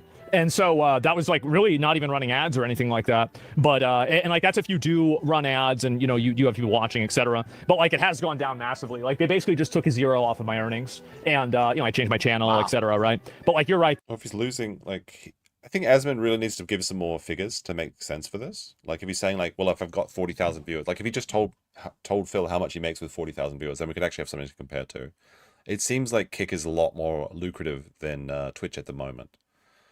Where is my mini turkey? So I did have turkey yesterday when I had my Thanksgiving party. Well, it wasn't I was a member, or I was invited. We'll say that. I was going to take a picture of the turkey and then post it in Discord and say that I made this, but I forgot to take a picture of it. It was much larger than the turkey that I got though, but it was very delicious. The Kick pays a lot better. So yeah, you've got the Kick partner program as well, which does extremely well. So I got a question for you about that too. Yes. Do you think Kick is sustainable and they can keep doing what they're doing? Because man, they are paying. Yes, they have gambling money. Well, and I don't know how they're doing it. Well, I mean, it's pretty obvious how they're doing it. They're using Kick as a loss leader for stake, and then they're paying for it by the losses that people lose in gambling. That's how they're doing it. We're getting paid from people that are too stupid to figure out math and play slots. That's how it happens. That's what's happening. Yeah. I mean, since Bossman's in jail now, he's the only man that can beat the system. Evil Lily has flipped the switch. That's that's the way it goes, right? I mean, it's a redistribution of wealth. You don't know how to do math? That's too bad. I'm just curious how long it's going to keep up, if it is a... Ungrateful, no picture. It was a fun time. It was a really fun time, and it's always fun meeting my friend's family. And they told me something very funny, because apparently his family calls drinks jars. So it's like, Daddy, you're acting silly today. Have you had too many jars? So we started calling each other jarheads, which is we had a good fun. It was a fun day. It does take 2 hours to get out there though, which is very, very far away from me. lost leader, What do you know, what's the benefit there for them to keep it going? Do they think it's going to blow up eventually and be the place that will be profitable? Or, you know? I think that there's probably, so like my expectation, and this is what they've said publicly, is that there are some people that maliciously use the Kick incentive program, and in doing so, they will probably kind of remove some people out of it that are, you know, like taking advantage of it or view botting in order to get a higher ratio of payment. And, you know, you saw recently people complaining about that. Is it sustainable? Well, here's the thing, right? Is that in the Bible, they're talking about gambling, and we still have gambling. It's not going away. Yeah, it's not going away. We're not going. Fair enough point. Yeah, I mean, like, because for a long time I was very, very against gambling, and now I don't. But he played a bunch of gacha games. It's kind of the same thing. Give a shit. I mean, I've lost the battle. I've lost the war. Like, I don't gamble. I'm not really a big gambling guy, but a lot of other people love to do it. And if they want to do it, and then I get paid for it, that sounds pretty good to me. And you're getting paid for it too. I am. I'm in the KCIP program. I'm getting the ridiculous amount of revenue from each sub over there. Yes. And now there's Kicks. So, you know, yeah, I'm making bank on it too, to be honest. Because people say to me, why am I on Kick? I only get like 1/3 of the amount of viewership on Kick that I do on YouTube. I'm like, you probably still make a lot of money on there, right? Yeah, it's paying decent. You know, it's less of a hassle. How much viewers is Phill getting on Kick? Like, should I bite the bullet and just start dual streaming to Kick exclusively? Like, I'm not going to start streaming to Twitter. I'm not going to start streaming to Twitch, but I actually would like to have a Kick account, I think. So maybe I will start dual streaming. So even though there's a lot of trolls and stuff that I get on there, it doesn't bother me. Let them talk over there, and hey, I'm making the money. Who cares, right? Yeah. No, that's my opinion on Kick. I mean, like, I've thought about streaming on YouTube as well. Like, I might talk to them about like trying to like kind of make it better, especially with like the DMCA things that happen and you know, the auto takedowns. And if they were able to do that and lock that down, I'd probably stream on YouTube also. So it just really kind of depends. But yeah, I mean, do you have any other questions for me? Because I've asked you a lot. Yeah, honestly, I don't have much like targeted to you. Like, I know you're a gamer. You're a gamer like me, dude. I am. And so we have a lot. I think we do have a lot in common, just probably not specific to certain genres of game. But like, to pick your brain, like this year with gaming, how do you think gaming was this year in general? Do you think it was a great year for games? Like I know, I guess you had reacted to the Game Awards nominee. There was some pretty good games this year, wasn't there? Like, people are pretty hyped about Claire Expedition Obscura. Silk Song came out. I think that's the only new game that I played this year was Silk Song, but I really enjoyed that. In general, what did you think? Do you think these are good games this year that got in it, or do you think that we're on a downward trend? What do you think there? I think that gaming right now is better than it ever has been because there are less barriers to entry for people to publish and release video games without having to go through a publisher, a console, or any sort of a like gatekeeping system. So all you really need to do is just be able to make a video game and release it on Steam. So you've had games like Megabonk, for example. Did you play Megabonk? Oh, my friend keeps telling me to play Megabonk. I gotta do that. He said it's really, really good. Did I see the guy that was accused Chris Broad of deceptive editing? You'd have to send me the video. Send it to me on Discord or Twitch. Or Twitch. Send it to me on Discord or Twitter, and I'll take a look at it. But I don't think I've seen Chris Broad doing deceptive editing. Like, there's nothing wrong with making a place, you know, hyping it up. It depends. There's a fine line between deception and presenting something in its best light. But send me it so I can take it out. I didn't play Hades 2. I really liked Hades 1, but I thought Hades 2 was already released. Or was it like in early access forever or something? I did not play Megabonk. People have asked me to do it. I might. Yeah, it's a good game, right? And so like there's a lot of games like that. There's games like Ball Pit, which I mean wasn't really an indie game. It was published, but you know, it was made by an individual guy. And there are a lot of instances where I actually think that, like, did you play Expedition 33? Oh, yes, I did. What do you think is Game of the Year? Okay, I don't want to spoil because I do my own Game of the Year awards at the end of the year, so I'm not going to spoil my audience. But everyone knows that probably top 3 games for me this year. Oh, Boars, not Broad? You mean the irate gamer? Oh, you mean the ghost guy? Oh, no, he's a scammer. He makes up fake ghost shit. Chris Boars is an absolute charlatan. We've talked about that before. I don't think I've ever presented myself as a Ghost Doctor fan. I mean, I find it very funny. And maybe we'll watch it at some point. But, like, no, he's absolutely a charlatan. Were, you know, either Expedition 33, Hollow Knight Silk Song, or this is a big one that no one knows, Blueprints. Oh yeah. Didn't Phill rage quit Silk Song? I heard that he couldn't get past Act 3. Like, when you first get into Act 3, there is a bit of a jump with those like black threaded creatures, and they steal your silk. That is very frustrating until you get to the first or Back to Town. Yeah, that was the puzzle game. That was an indie game. Yes. Okay, so yeah, all right. So you've played a lot of those games. I think gaming now is amazing, and I never run out of video games to play. Like anybody who's unhappy with video games nowadays, I think is a retard. Phill, are you retarded? Are you happy with games? A year ago, I became a PC gamer, so now I have a gaming PC and I can play anything I want, and I'm loving gaming right now. Yes. This is the best. This is, like I said, best year I've had, bar none, in over a decade. I used to be stuck on console because I couldn't afford a good gaming PC. Oh wow! Now I have one, and it's like the whole new world. The doors have opened. So you've come out of the cave of being like a console caveman. Yeah, no, that makes it. He joined the PC master race, as all people should. I've got to build a new PC soon, but people are telling me that RAM is exploding in prices. Is this true? Is I was going to get like, I don't know, 400 gigabytes of RAM? Is that going to be a lot? There's a lot of people that are like that, honestly. It's very common. It's awesome, and I agree with you. Yeah. I had more fun this year playing every game that was not from a AAA studio than anything I played from a AAA studio. Every game I played that was AAA was like disappointment, mid, boring, samey shit, not putting effort in. Wow, and then the other thing that gets me too is I mean, maybe you don't agree. I think they lie about it. Like Ubisoft just came out there like, oh yeah, Assassin's Creed Shadows did really well for us.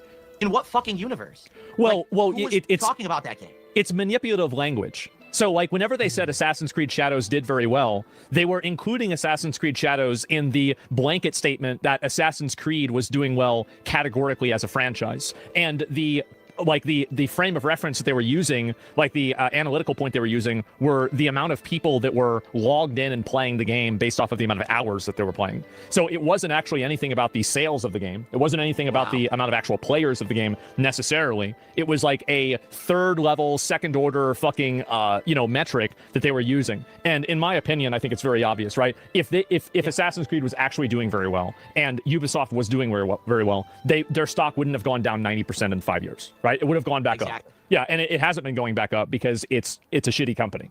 I mean, did you play Assassin's Creed Shadows? For about 10 hours, I could not stomach it any further, and I deleted it. I had enough. I was so bored. I mean, I kind of agree with you if you want me to be honest. Like, How long will the relationship last? Probably snakes them the next second or third time they talk to each other. I did the same thing. Like, I did a few of them, and then I realized like the entire world scaled with you, and there was like no real sense of progression. And like after you play the game for an hour, you've pretty much played the entire game. And then I just stopped. Yeah, I just lost interest and I didn't really care.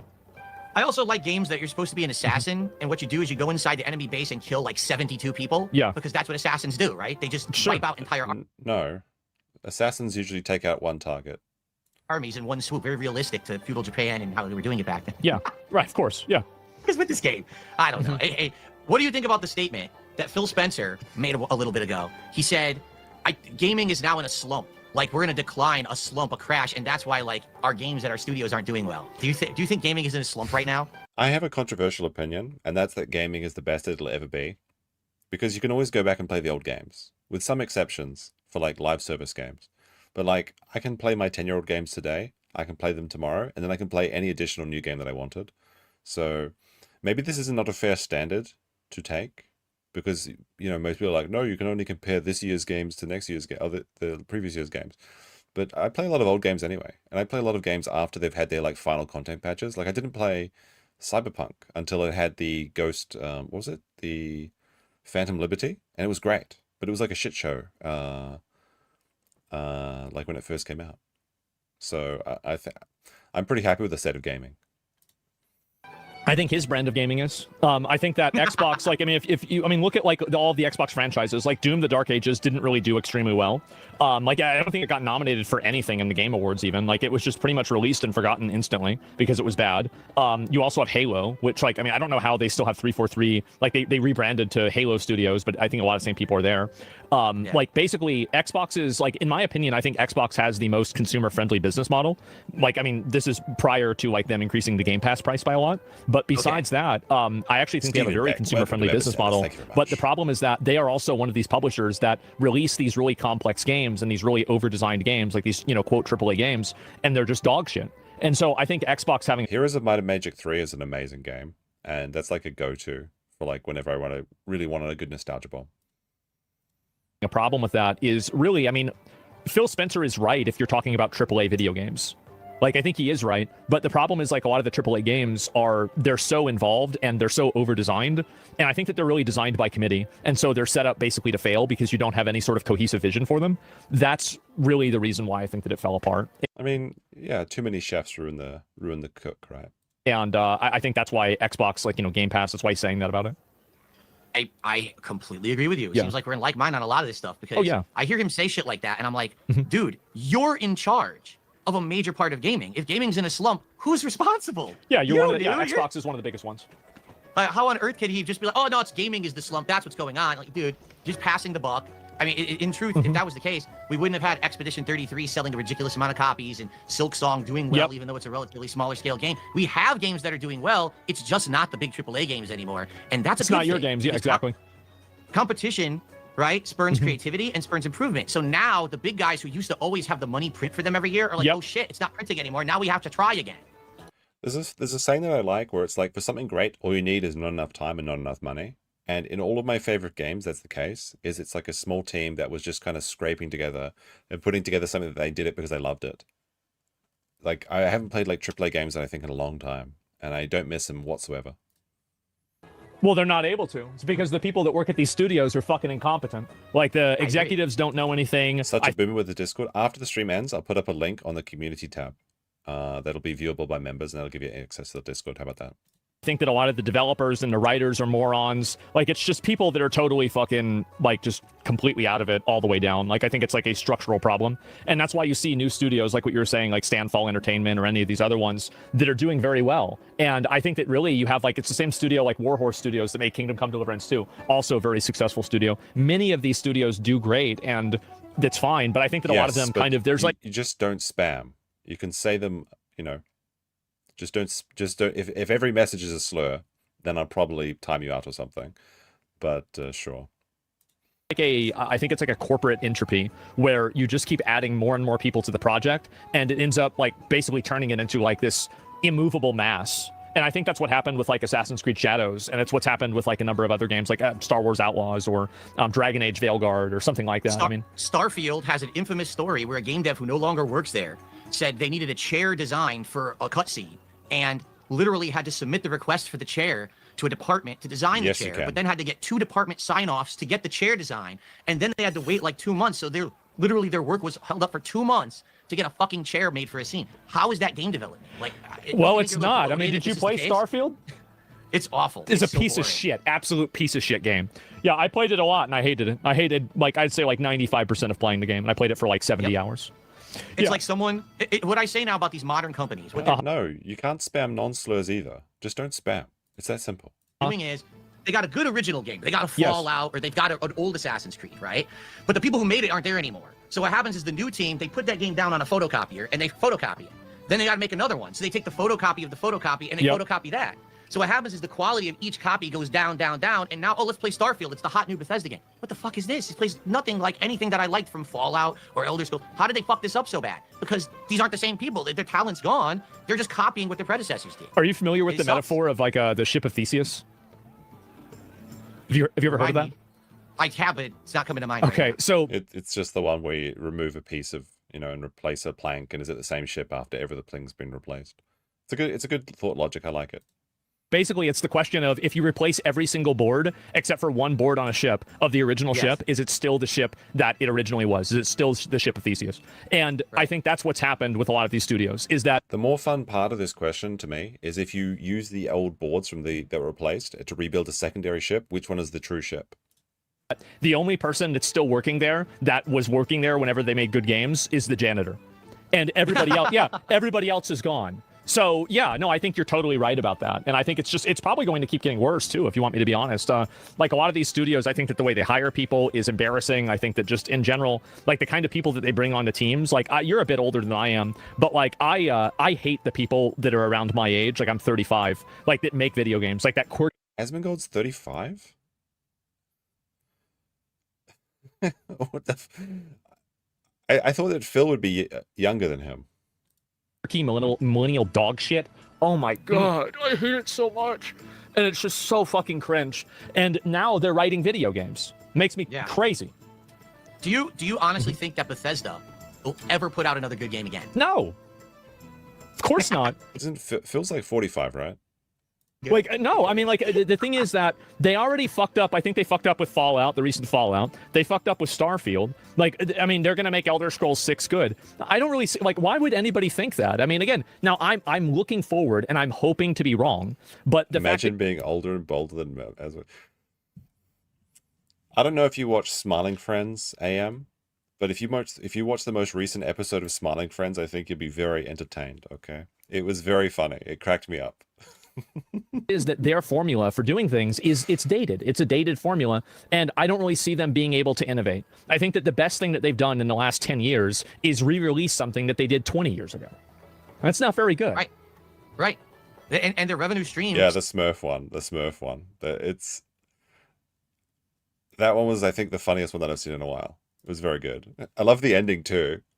Charlie doesn't even have his phone. I saw a bunch of fake screenshots where Charlie's actually like got the phone on the staircase. People are like putting out disinformation about it. It's so funny.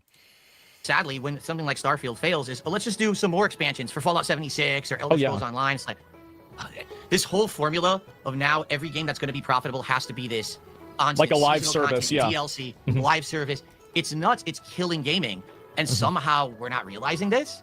Like, the best games of the year aren't live service games ever. So why are we like rewarding these games? Why are we sinking billions of dollars into GTA Online when it took so long for GTA 6 to come out? That's why it took so long to come out. And it's still not out. It's one of the reasons. I mean, I think for sure. Like, I don't hate live service games categorically, but I think that you're right that a lot of companies do kind of fall victim to falling for the idea of, oh, we'll just make the game live service. And I think what happens really is that these video games, you know, it costs like $300 million to make the game. So you're just realistically not going to make that money back through just like box sales. So like they have to like kind of like basically, I don't know, reinforce the sales with battle passes. I'm kind of bored of this. I'm going to skip through a few minutes, see if there's anything interesting.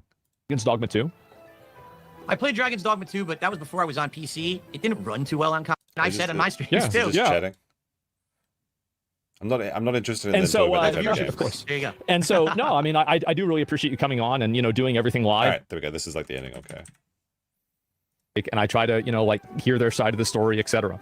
So yeah, man, I really do appreciate you coming on and everything. I know obviously it's been kind of a while. I'm sure you've got other things to do. I've got, you know, like a million other fucking drama things to get into, but I do. Your audience is bored with me. Get me off the fucking stream. We'll talk about the drama. Well, you've got the cat on now, so it's okay. And so the viewership, of course. There you go. And so no, I mean, I do really appreciate you coming on and, you know, doing everything live and, you know, in front of a big audience like this. It's commendable and it's respectable. And so I do really appreciate you coming on and talking about it. Thank you so much. Really, thanks to everyone. The audience sounds like the audience really enjoyed it too. Thank you guys for watching. Again, it's youtube.com/DSPGaming. That's how you actually see me, not the detractor. If you just search online on YouTube, you won't find me. You have to go to the channel directly, sadly. You, I think, stream like at exactly the same time that I do during the day. I go live in the day, and then by the time, like, because you're probably the same way, right? I mean, you have shit that you want to do in the evening, and so, like, you stream during the day, and then, like, you finish it, and then now you've got, like, the evening to do whatever you want. Yeah, what I do is I have two streams, one major stream that starts around the same time you start. I end that between like 4:30 p.m. my time. I spend some time with my wife, usually have like a meal, and then I actually have a late stream. So if anyone is interested in checking out my stuff and not interfering with Asmon's content, I do a late stream every night around 7 o'clock, 7:30 p.m. Pacific time, if you're interested. And that's also on your DSP Gaming channel? DPP is seething that Asmongold didn't just argue with Phill. I feel like that's kind of played out, honestly. Like, I think one of the most interesting things that the casino did was that they weren't in an adversarial position with Phill. Oh, my camera just died. We didn't hit the goal, chat, so the camera ran out of battery. I have to turn off the lights in my room too. We can't afford them anymore. Like, I feel like just straight up like terrorizing Phill isn't the most interesting thing you can do with him. And I actually found that, like, when the casino was pretending to be friends with him, I found that arc to be very interesting because they were showing a side of Phill that you just wouldn't see.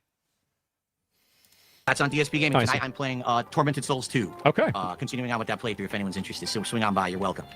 Well, thanks, man. I really appreciate you coming on, and I'll actually be very curious to see what the reactions to this are. I'm extremely curious. Yeah, I don't know. Everyone thought that, once again, the toxic people, Asmongold, all he wants to do is he wants to snake Phill, and he wants to be awful. He's going to have detractors appearing, and people... I feel like every Phill arc ends with him being snaked.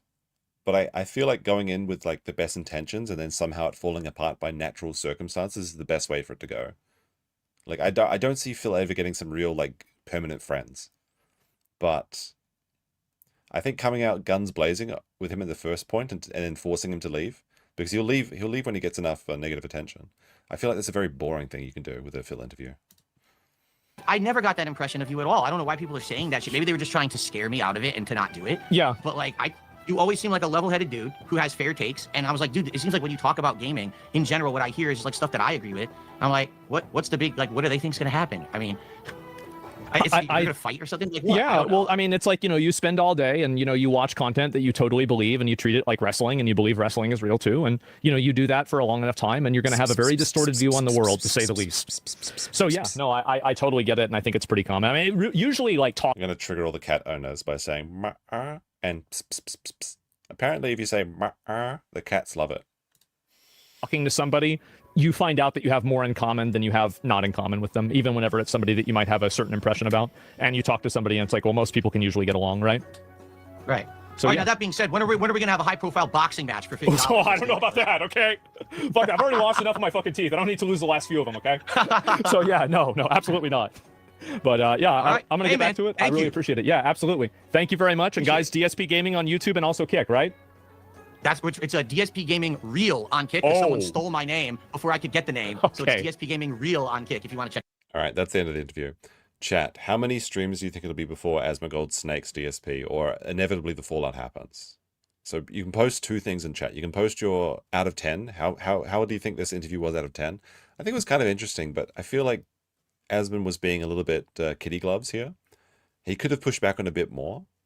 I don't think he could have gone straight like adversary, but I think he needed to do a little bit stronger. I'd say this is a pretty entertaining. It was kind of interesting. Maybe like, but I'm going to say it's like a 6 out of 10 if I tell the truth about it. But I imagine that he will snake DSP within 2 to 3 streams, or DSP will find some sort of dissatisfaction, because there's such a power dynamic between them that I feel like Phill would get jealous. Like, they can't become friends, because if Phil's streaming to like less than 1,000 people and Asmongold has 40 times his viewers, he's going to start feeling the envy, the jealousy, and he won't be able to survive like that. Yes, the adversary. Adversary, sorry. Yes, I did flub that one up. Don Balthazar with a 10. Neither of my cats are affected. You need to work on your accent. Oh, okay. What do Japanese cats say? Lao. I don't know. Maybe that'll get them. Real.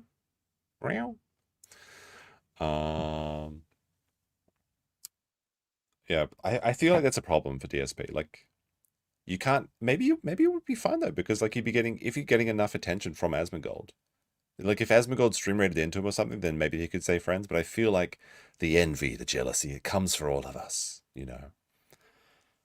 Maybe the snakening will happen when Asmon befriends the Kino Casino.